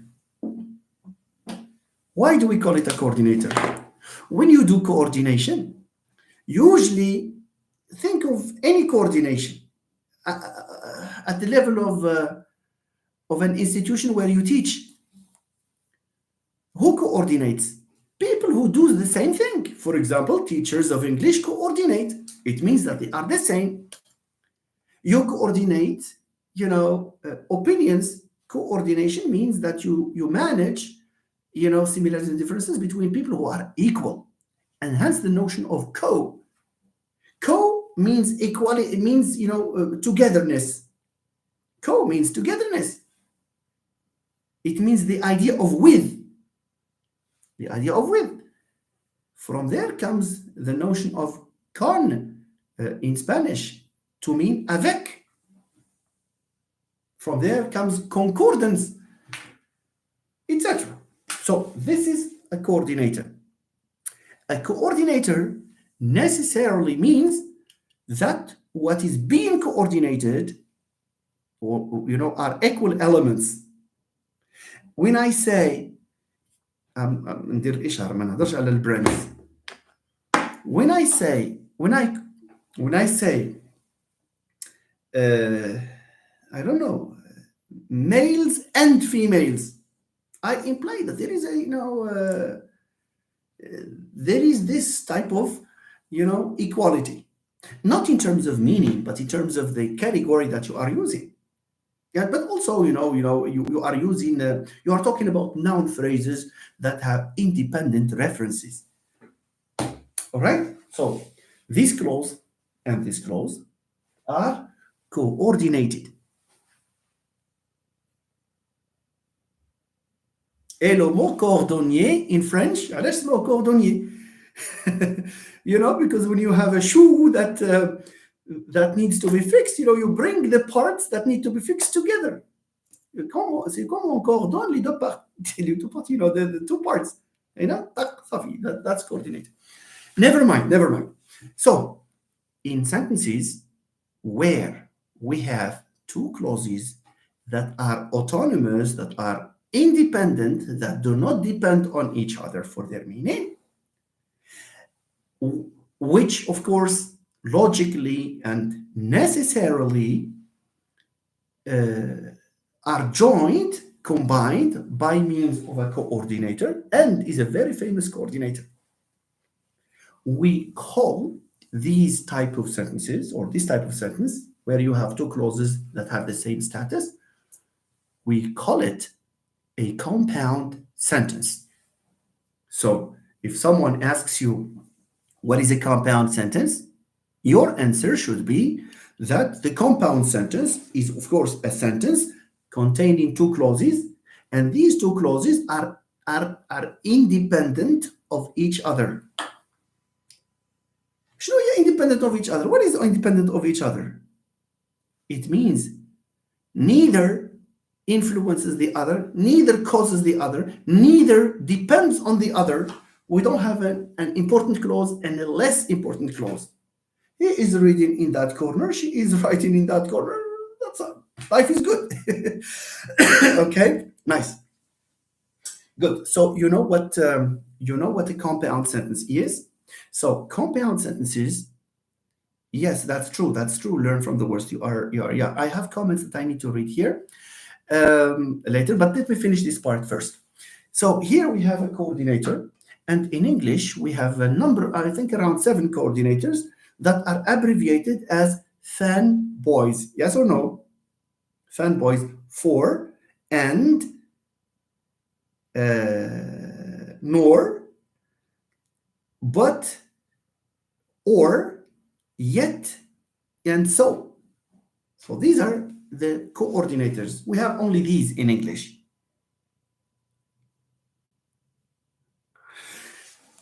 Samia baked a cake and decorated it beautifully. Yes, but here we can still speak. Yeah, the question is whether we can speak of a simple sentence or a compound sentence here. Because the end here is one way of combining two verbs. Bake a cake, two verb phrases, bake a cake, decorate it. It would be a true, compound sentence if you say something like Samia, for example, Samia baked a cake and I'timad decorated it beautifully. Or, and she, referring to Samia. Here, yes. I hope you got my point, Ustad Samia there.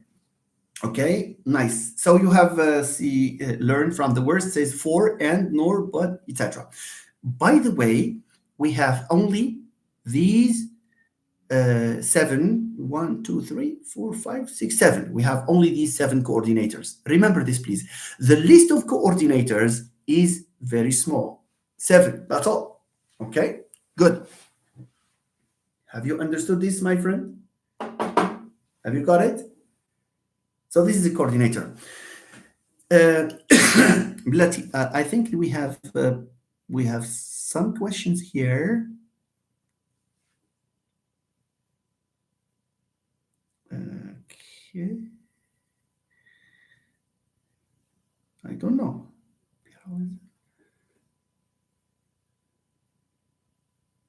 It's really nice, we have. I have to read this, I think. Excuse me, I don't know if you have the patience to allow me, because I don't want to skip comments. I don't know where I stopped. Excuse me if I miss any comment unread. Reem Saraji, thanks a trillion for kind words to your colleague. You are right. My father taught composition back then. Yes, I know. That's the thing. Two clauses, independent clauses. Okay, yeah. As I'm doing a sentence is also a sentence also because it provides with enough information. That's absolutely right. Yes, Natalie, I think it's fine. It contains. I think these were reactions to what was said before. Mustafa, etc. Gathers elements. Natalie reminded me of many years ago. Okay, that's a discussion between you, ladies and gentlemen. Ladies and gentlemen, yes, we have ladies, gentlemen. That's a case of coordination, of course. Yes. Noni moose, join at an apple. I don't know if there is something I missed. Let me know, please. Type it again. Natalie, Iman Brigi. Faiza says 2. Yes. Consider this just a little break.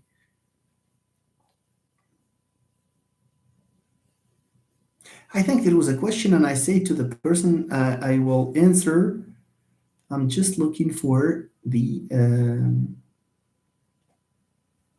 I'm afraid I cannot find it. Anyway, there was a question. I don't know. I don't remember even the question. Do you teach composition? Yes, I answered that. Is the student Natalie Labdouni? Anyway, if I cannot find the, please, if you feel you have asked a question that I have not answered, please feel free to type it again. All right. What is the difference between cleft and run-on sentence? Mr. Bouhadou, I will talk about that. She deleted it. I don't know who. Nuni Nunus has watched, but anyway, she deleted it means that she has found an answer and she forgot about it. You don't need to delete when you find an answer, just leave the comment. Okay, thank you. So let's move on, please, to finish these things and then maybe answer individual questions here. Bubakar, what's the difference between a cleft sentence and the run-on sentence? Let's talk about that, please, after we, because this is going to be the basis for talking about run-on sentences, cleft sentences. We're talking about, you see, we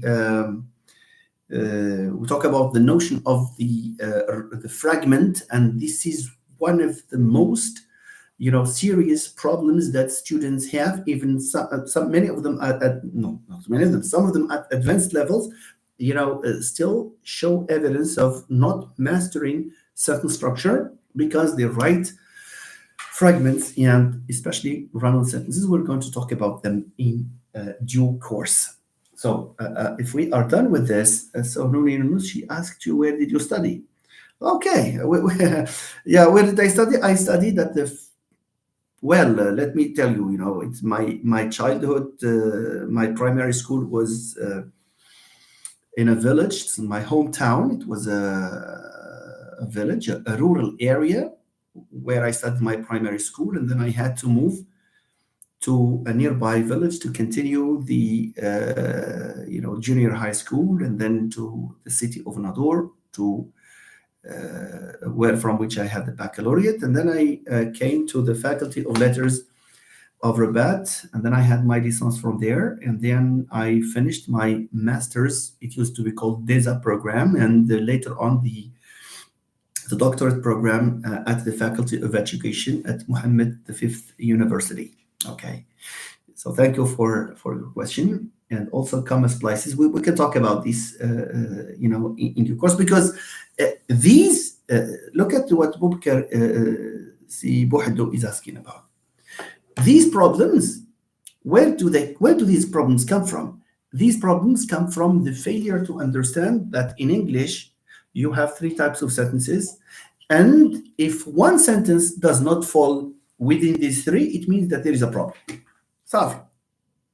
If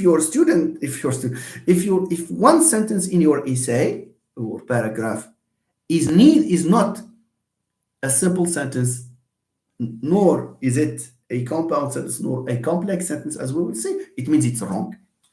Safi Salim. Okay? How do you judge whether it's a compound sentence? I repeat, it's by having two clauses by a coordinator. Another use of another example of a compound sentence with another coordinator, for example, he is hardworking, but he procrastinates his tasks.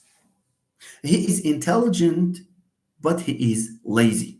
He is intelligent, but he does not attend the classes.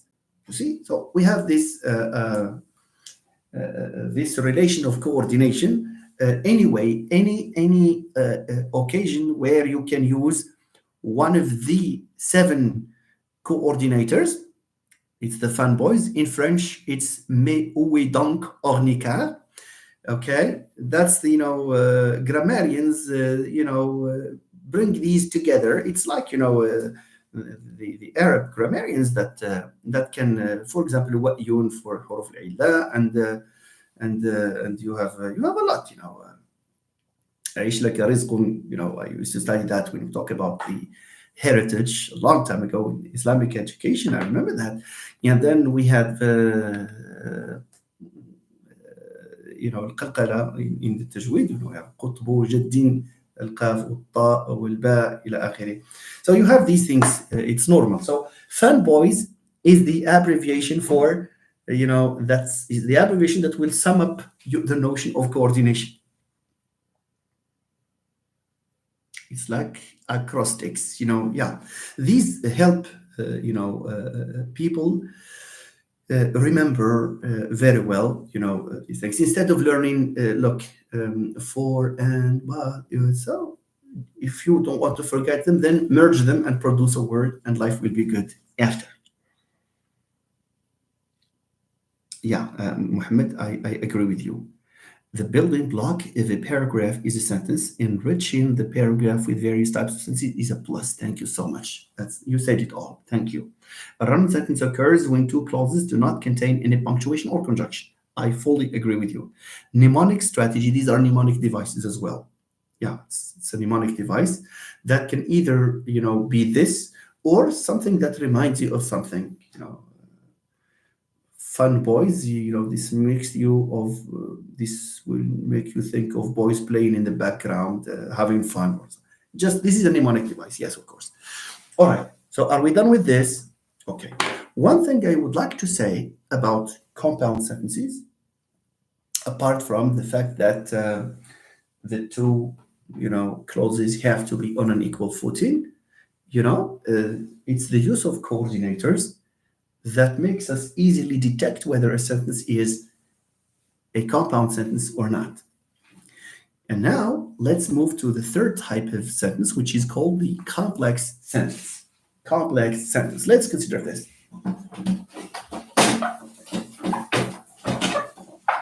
Excuse the noise here from this board.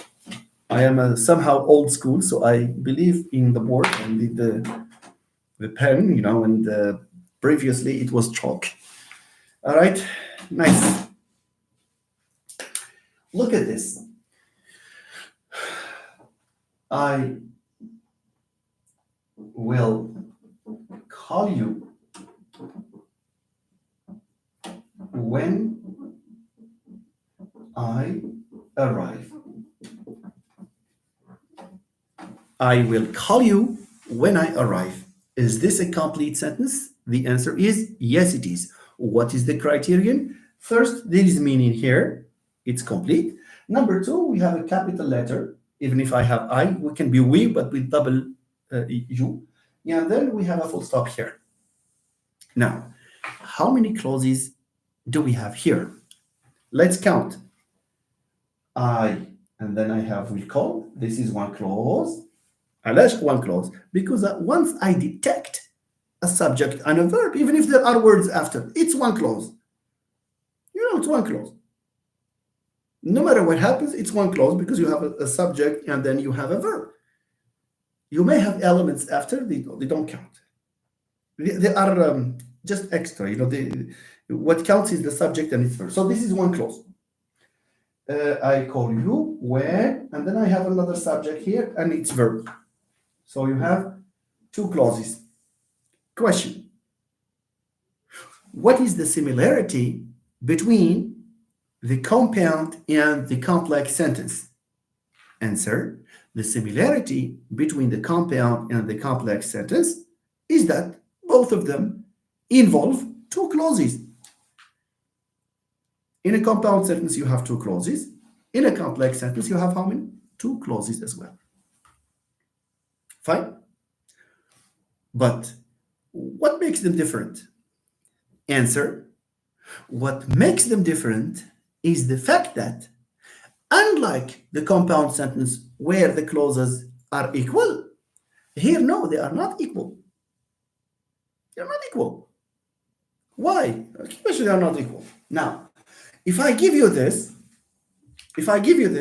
and ask you the question, if there is one important information here, what is it? Is it the fact of calling you or the fact of arriving? What information do we prioritize here? What information is given importance here? Or is given importance here? Which one? It's the fact of calling you. Just imagine you have a family member or about whom you are worried because he or she is traveling, you see, and he or she tells you, I will call you when you arrive. Please do. You see? So here, I will call you. We feel that it's more important. When I arrive, it's just further information about the time of calling you. It's the time. It's like I will call you at 7 o'clock. See, we can replace this with a real adverb of time, which is at 7 o'clock. I will call you shortly. I will call you soon. As you can see, the whole clause can be, changed, with an adverb because it has an adverbial function here, adverb of time, which means that even if it is a clause, we cannot say that it's as important as this. Why? Because this clause here, completes this clause, adds just extra information to the main clause. So this is the master. The master clause is this. Okay? So here, unlike the compound sentence, by the way, this is called a complex sentence. Complex sentence. When I arrive, it's we may not talk about emphasis here. Learn from the worst. It's just an additional piece of information. It's an adjunct. Those who study syntax, it's an adjunct. It's an extra piece of information. And by the way, the people who do syntax, when they represent this clause here, when I arrive, is a copy of the V bar because it's an adjunct, because it's an extra piece of information. You see? So here, what the key word here is the fact that the key concept here is the fact that the two clauses in a complex sentence are not equal. You remember when I talked about when we discussed the example of he was writing and she was reading, we say that neither clause depends on the other. One of them is writing in that corner, the other one is reading in that corner. I don't know. No, there is this relation. There is some relation here of dependency. This one here, the meaning of this one here completes this one here. Okay, so because this is the more important, ماشي most important, because I have two here. مش ما تقولوش أمر قال more important instead of most important. No.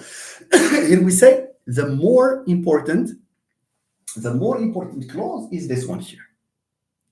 The less important is this one here, because this completes the information here. Adds information, but it's not the main information. So the key word in a complex sentence is the fact that the two clauses are not the same. You see, they are like this. We have a main clause. This is called a main clause. The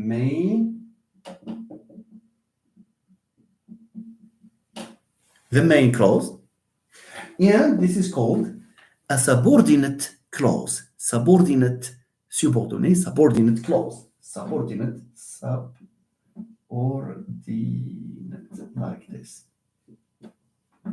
This is a subordinate clause. As you can see, the similarity between the compound and the complex, both of them involve two clauses. The difference, okay, in a compound sentence, 50-50. In a complex sentence, no 50-50. One of them is more important than the other. Fine. And a second point of difference is that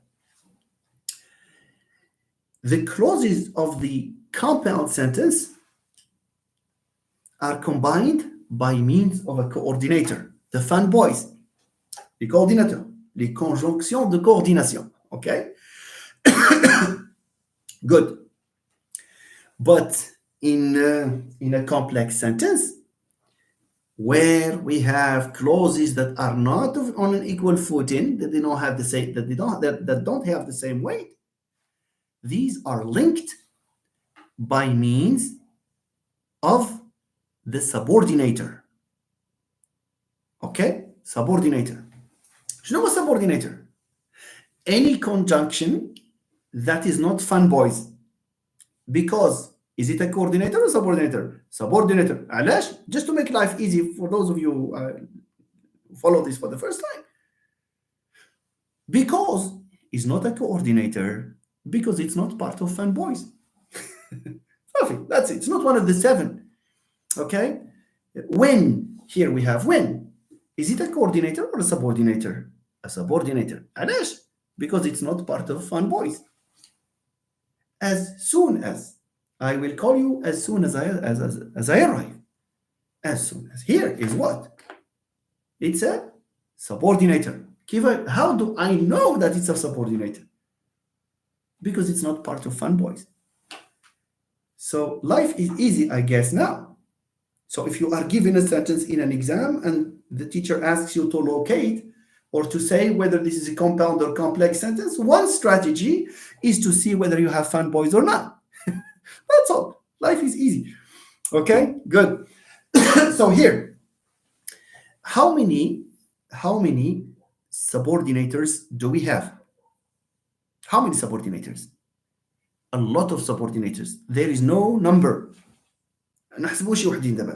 عندي when, because, since. هذيك ديال since you are nice I will give you an extra point. See? So we have as soon as, when, since, because, although, even if, even though, in spite of, despite, you have a lot. You have a lot. You have a lot. You have really a lot.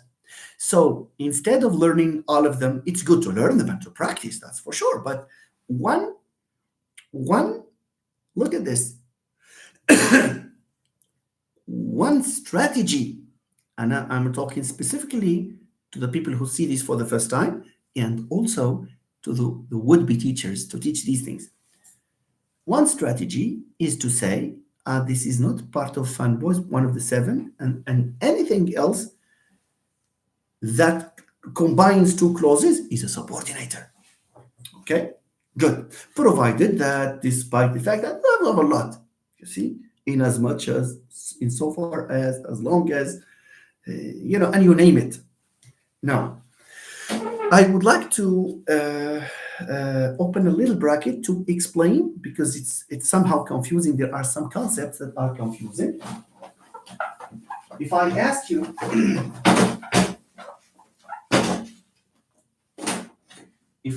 you, about the difference between a conjunction, the following words, conjunction, coordinator, subordinator.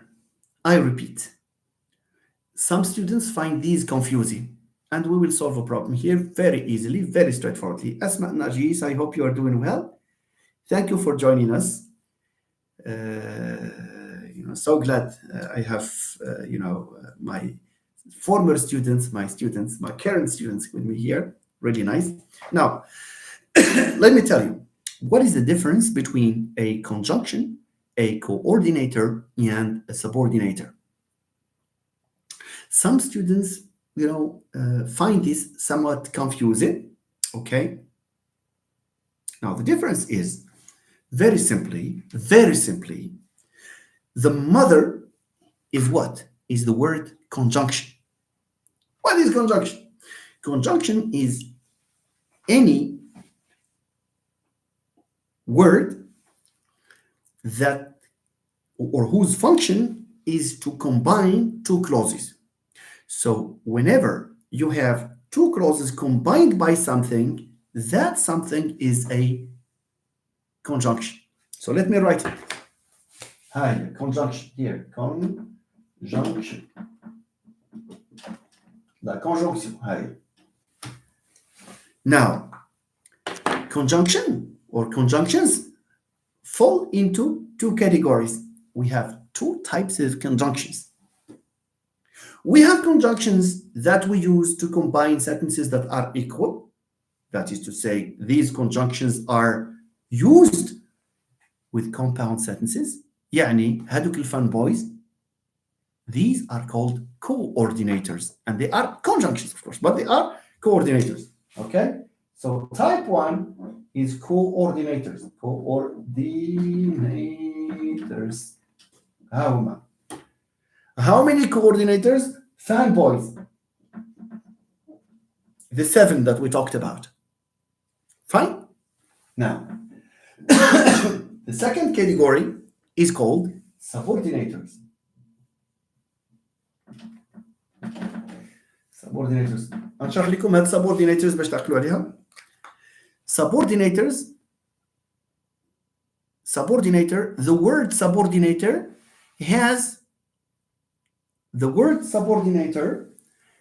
has the prefix sub.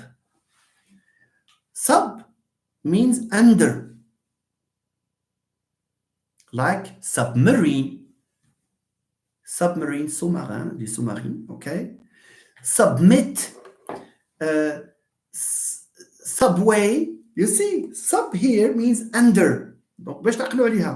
So a subordinator, it's like the conductor, it's someone who does the action.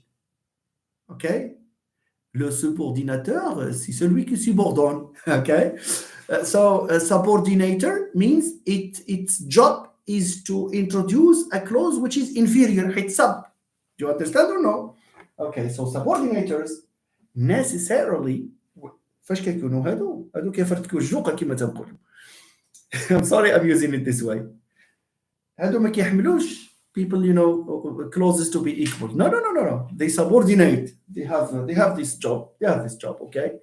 So how many subordinators we have? Haka. So many. You see, there is no. You cannot say that because they repeatedly have synonyms. Since, because, okay, fine. But here you have a limited list. Do you understand this notion, please? هذه conjunction ولا ماشي conjunction وهذه yes two, it's conjunction two, but this is a type and this is type, and there is a division of labor between them.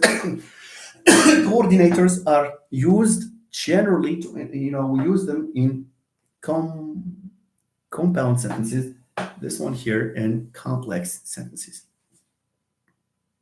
Fine, perfect. Okay. Now I probably there might be. I prefer to leave because that was the initial thing. I initially wanted to provide, to have, an independent. Probably tomorrow. I think we have enough time now. Personally, and because I can manage the other tasks. I'm working on an article that I have to finalize before the 30th of January, but I can do that, later on, and I can reserve a live session tomorrow, inshallah, to talk about these common mistakes like clefting, punctuation, punctuation, run-on sentences, fragments. Let this be in an independent, session tomorrow, because these are very important, and I think this can be a background. Shuf, my friends, I'm not lying to you, and I'm not exaggerating. You can judge the correctness of what you produce based on whether, now that you know that there are three sentence types. إذا عندك شي حاجة ما هي simple sentence, ما هي compound, ما هي complex, it means that there is a mistake. And this is a message to the ones who اللي كيكثروا من كما غدا غنهضروا على هذا الشيء, with detail and with examples. Right? Good. Let me just move on to the reading of the comments. I think they were helping me with they were contributing actually. Natalie says they are leaders. A kind of hierarchy. That's true. لا يوجد مساواة في الكومبلكس سنتنس. ما كايناش مساواة. voilà. Because they are complex. معقدين. All right. Saeed Rafi'i, you are the best professor. I don't know. I don't claim it, and I don't think I am. Okay, but thank you very much. Barakallahu fik. It's a pleasure to have you interact with us. Great job. Thank you very much. I didn't know that this will generate these beautiful comments here. Thanks a lot for reminding me of this lesson. That's nice. Inshallah, Faiza, thank you. Si Mustafa, thank you. You're welcome. Si Mustafa, all my presentations are what? Informative, according to Si Mustafa. But thank you. I am really honored to have this, from you. Anas Lebreg, our live sessions start at 9 o'clock. So tomorrow at 9. So wherever there is a live session, it's at 9 o'clock. Okay. So because this is ideal, and this is where this is the time for me and for all the people, the friends here. I think we are most likely to be free at this time after we are done with other tasks, of course, beforehand. Mohammed Al-Azraq says mastering writing requires understand the paragraph structure. Absolutely. A well-written paragraph is one that is supplemented with sufficient detail and preferably authentic examples. I fully agree with you, Mohammed. Except that, and this is something I'm sure you know as well, and you assume as well. Paragraphs are building blocks of essays, but sentences are building blocks of a paragraph. So no matter how hard you try to produce a paragraph, if you fail to show evidence of a good knowledge of sentence structure, I think that any attempt to write a paragraph will be a failed attempt. Okay, nice.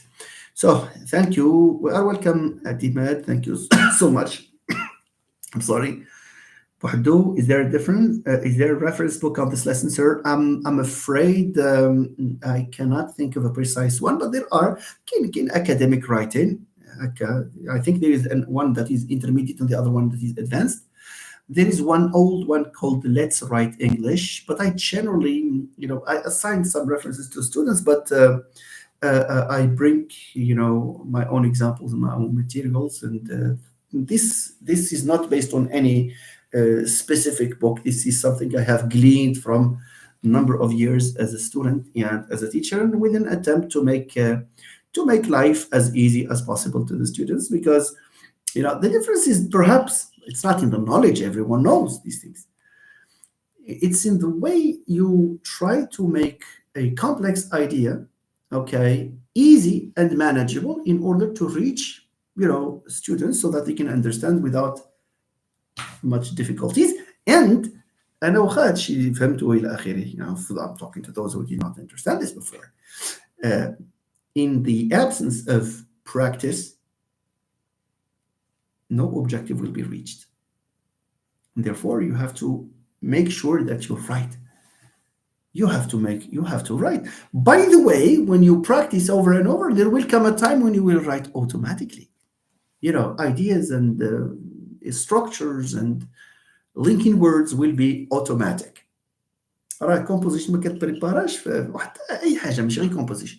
شتي حتى لي كور ديال linguistics ولا cultural studies ولا literature راه غير فكروا فيها، غير بينكم وبين راسك. مثلا راه ما يمكنش انا يكون عندي ان اكزامان كيقول لي كتب لي ايساي وفي البريباراسيون كنشوف غير داك الفكره ولا الانفورميشن وهذا.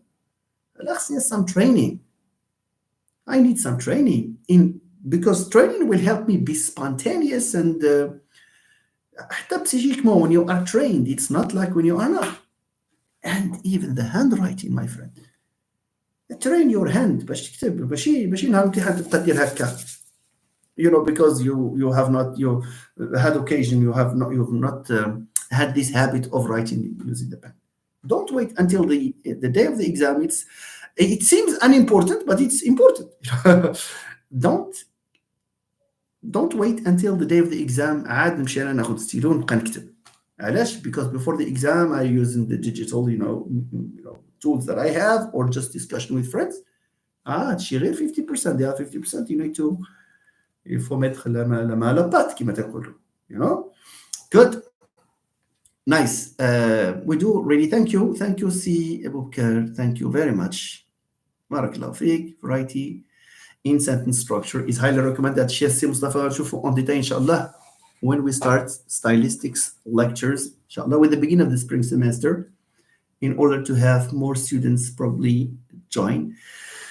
Si Ali, could you, Professor, provide me with some advices how to prepare research methodology and literary criticism in 1 week?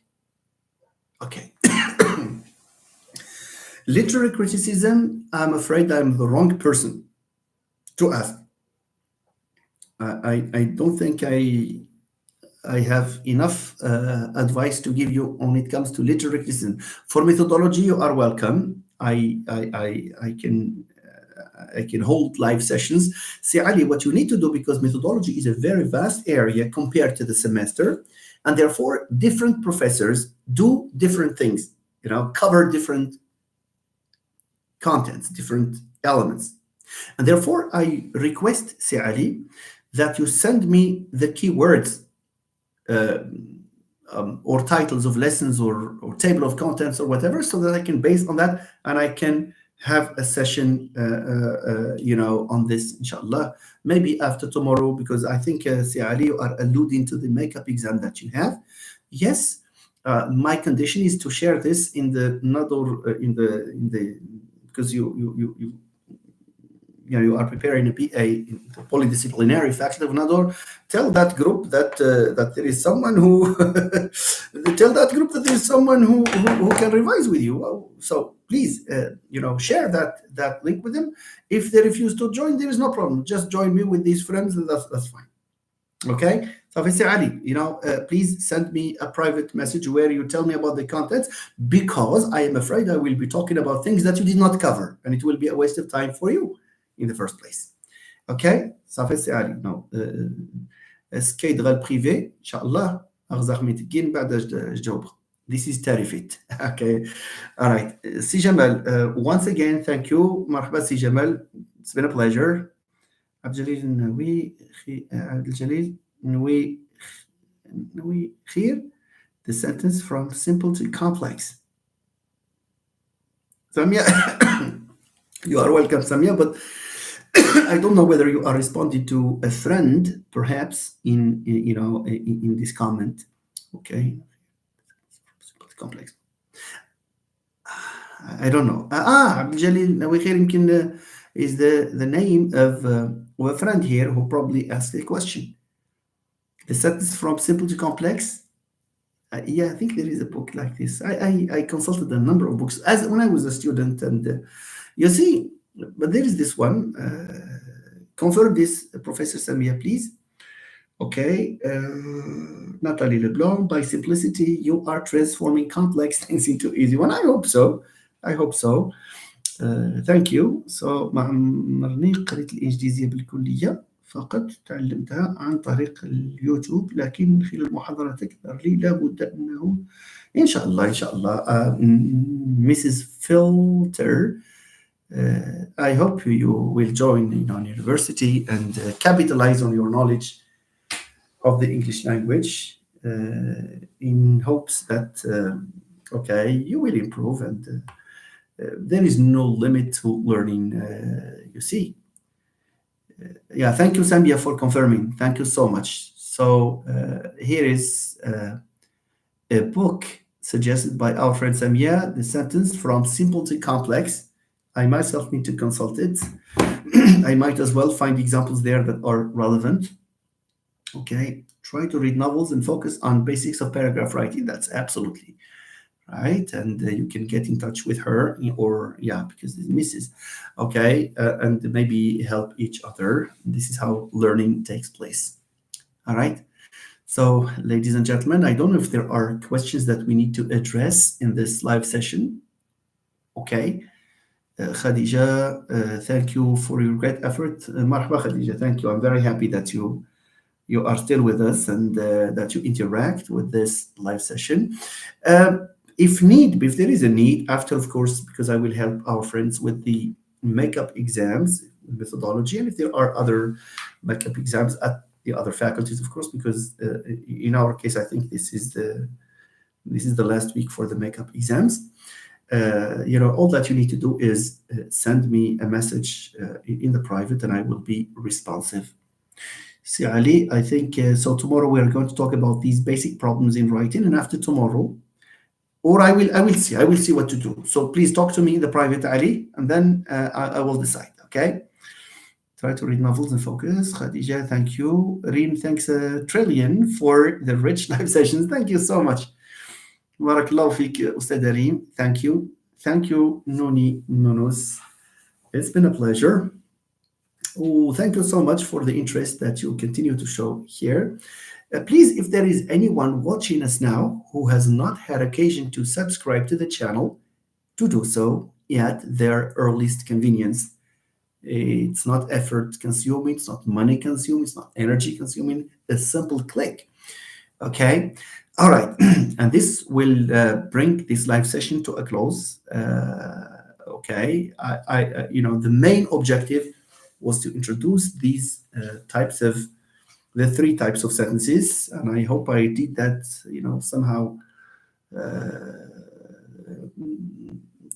somehow successfully.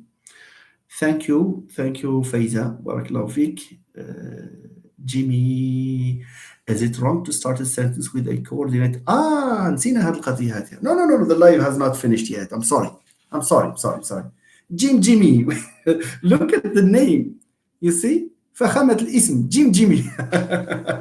Okay. Now there is something. Please hold on. The people, I think we have 27 watching us here, at least the ones who have subscribed here, I guess. Now there is something I forgot. There is a point, a last point perhaps. Based on Jim Jimmy's comments.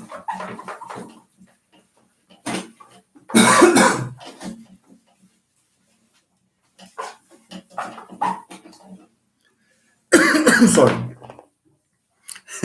Jim Jimmy is laughing. God knows whether you are a male or a female or my student but whoever you are a friend. You are welcome. Thank you. My friends, let's consider these two types of sentences. For the simple sentence, we'll not talk about it because it's known, it's just one clause, it's out there. Now, let's talk about the other types of. Let me give you one example of a complex sentence and another example of a compound sentence. Let me see.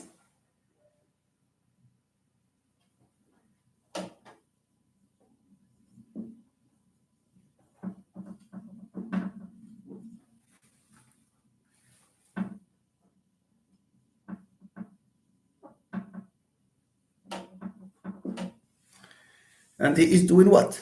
Playing.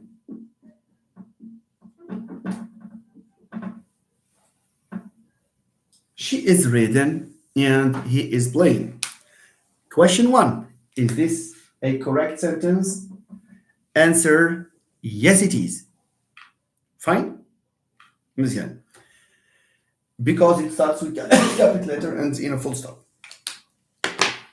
What type of sentence is this? Let's see. How many clauses first do we have here? Let me see. She is واحدة. Very good. She is reading. Blah, blah, blah. And I have he is playing. I have a second clause here. Two clauses in this sentence. All right. Is it a complex or a compound sentence? How can I know? بالتي. These two sentences, number one, are joined by a coordinator. How do I know that this is a coordinator? Because it's part of fanboys, part of the seven, and is one of the seven. Number two, this sentence and this sentence do not have a dependency relation. You know, they are autonomous, they are 50-50, they are equal. Good. Wow.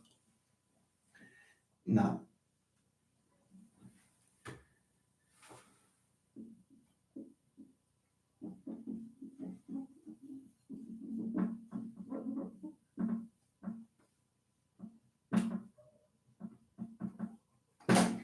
I will call you when I arrive.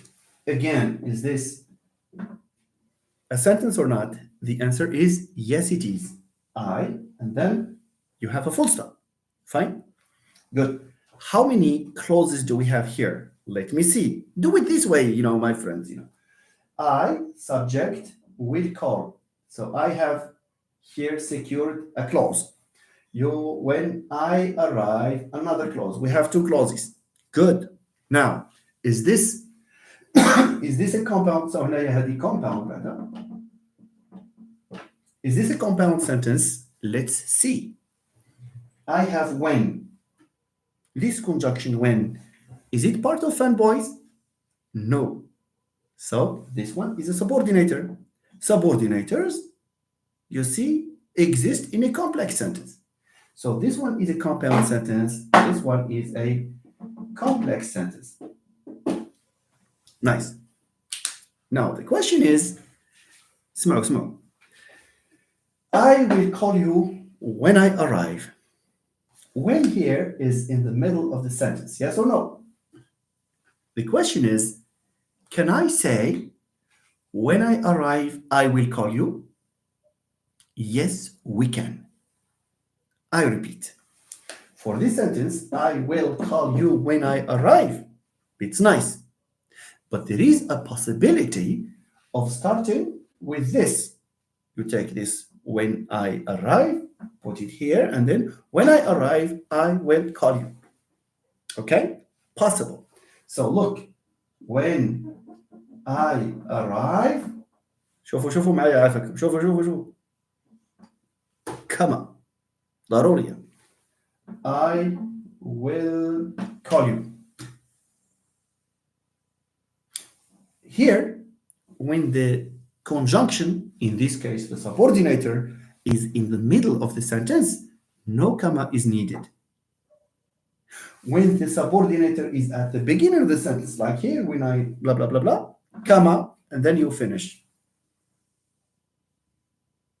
All right? So when I arrive, comma, I will call you. I will call you when I arrive. This is also indicated, as Mustafa says, in speech. We say, when I arrive, a little bit of a silence, I will call you. But when you start with I will call you when I arrive. No stopping. No stopping because you have not arrived yet. No, I'm just joking. فاهمين هذه? Nice. Now, the main point I want to make here is here, in a complex sentence where we need to have a subordinator, we have the possibility of moving the main clause, and before the subordinate clause or vice versa, no problem. We can start with the subordinator, but when we start with the subordinator, we need a comma, in the middle. هنا باش كنحيدوا هذه نديوها هنا كنعوضوها بكما. But when it's here, we don't need a comma. That's point one. Point two. She is reading and he is playing. Can we do to this sentence what we did to this sentence? The answer is no, we can't.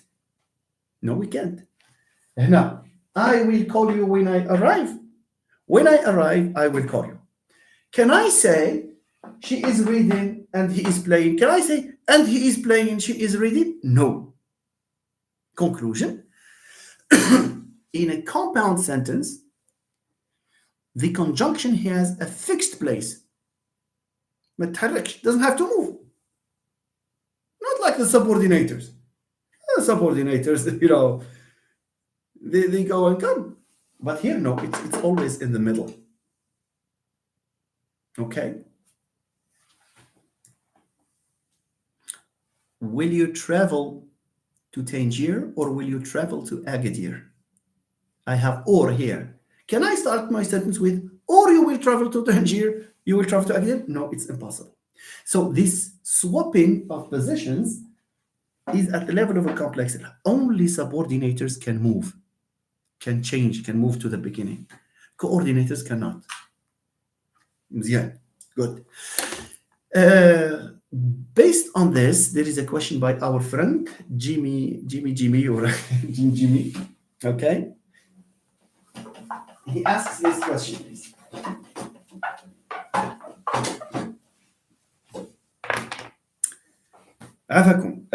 So Omar, that is why when a conditional sentence starts with if clause, we must have a comma. That's true.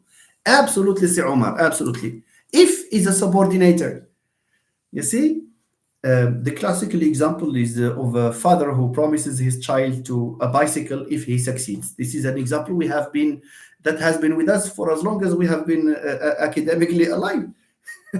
Okay, so the father can say, I will get you a bicycle if you succeed.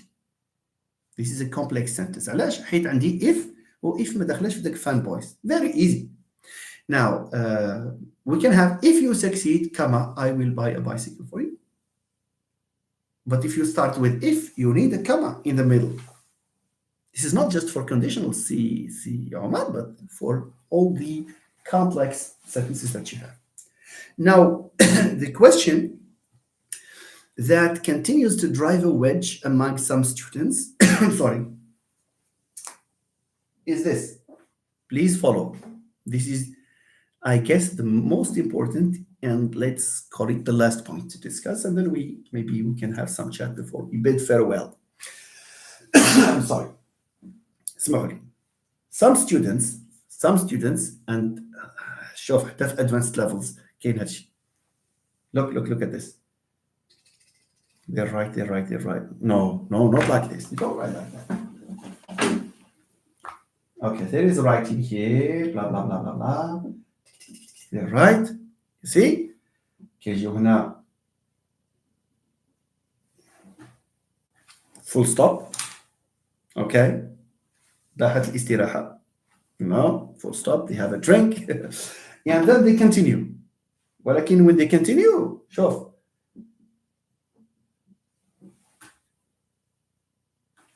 Look at this. Look at this.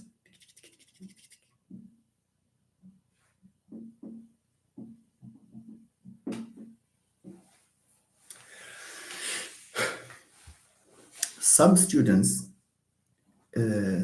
discuss with me this when I ask them not to start with and يقول له, sir, we have seen it in books. Yes, you may have seen it in books, and there is no harm with that. Some books are based on conferences, and a conference is an oral presentation.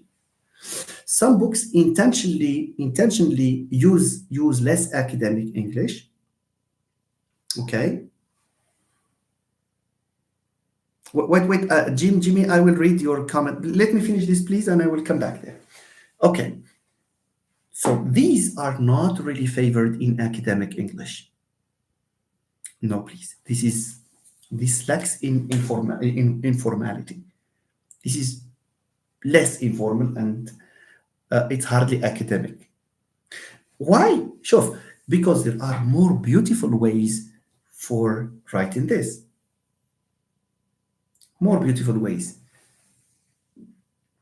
Where is it? Furthermore, additionally, in addition, apart from this, aside from this, not only, but also you have all sorts of ways for this. And maybe in a presentation you can stop and you say and. The same thing for but. But you can replace it. Look at this. You have although, even though, even if, and you have the beautiful notwithstanding. You have all sorts of things. Okay, but please try. These are not really favored in academic writing. Change them with their synonyms, and they are very beautiful synonyms. English is rich in this regard. Okay, good. Now let me read Jimmy's. You see, Jimmy's comment. Thank you, sir, for your elaborate explanation. But what about, look at Jimmy, باقي كتستعمل خويا but at the beginning. But what about starting a sentence which has only one clause, not two, with the coordinate? No. I have answered you, Jimmy. I know that your initial question was driving at this. That's why I give you this little background about the movement, because I forget that. The swapping, of the position for the coordinators and subordinators. And I was, driving, to this. Please try to avoid it. If you are writing a thesis, I'm really sorry. This is not, you see, it's not favored, because there are better alternatives that make of your writing mature and academically elegant and stylistically elaborate, of course. Yeah, Barox. I remember the point about not using but and at the beginning of sentences from class some 2 years ago. Now it has stuck with me. It has definitely improved my. Yes, okay, that's really nice. I don't know who the professor was, but the professor made a good point in telling you that you should not, start with things like these, because these lower the format. Oh, it was me. Okay, right. Thank you. I thought that you belonged to another university, especially that the name does not reveal, your identity. Okay, so this is not good, actually. And there are some aspects. Maybe I need another session on. Please remind me if I go afield in the discussion of other topics. But we definitely need a session where we compare characteristics of formal writing and informal writing, because there are some habits that survive, and unfortunately it's a pity that they continue to be tolerated. You see, at the university, there are things that students should not write, like, for example, the impersonal you. I'm giving an example. For example, if you do this, this is very informal. Sorry. If one decides blah, blah, blah, blah. For example, this is just an example. All right. So we can talk about things like these maybe in the next sessions. I highly advise colleagues to read more about stylistics. Style is learned from others. Yes, professor. Yes, that's true. That's true. Stylistics will help you to a large extent with mastering the language and also the meta language. Now we will certainly. I'm just waiting for the semester to kick off so that we can have our students, follow us, and we will. Maybe this will help them, inshallah. In the in the course of learning the basic contents of stylistics. Thank you, Khadija. Thank you so much. Okay. Well, I don't think that there is another question here. It's almost 3 hours that have elapsed, and this will certainly trigger curiosity from the person who wrote the comment as to whether I have time, to do these lives. I enjoy this. This is if there is a hobby for me, it's this one. Full stop. Okay, nice. So, Saeed Rafi, I believe that once you master sentence structure, you will master punctuation automatically. Exactly. Exactly. شوف اما نخرجوش على هاد لي تخوا كاين عندنا تخوا فراز trois phrases, 3 sentences in English. And you can be the monitor of yourself. When you write something, you finish it, you put a full, you try it and you will see. And then you come back. شوف لي من الكابيتال letter الفول ستوب إلى عندي وحدة من هاد الثلاثة فجملتك صحيحة. إلا كانت شي حاجة أخرى أخويا sorry that's not correct, and it means that you need to fix the issue. Okay. Now, are there questions? Maybe I think I can afford a couple of minutes.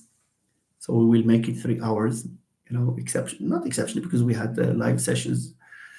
These live sessions and the interactions here are so similar to the example we gave, and one of our friends here confirmed it, of those sessions, these classroom sessions where the students do not want to leave. So I think you are embodying the idea here.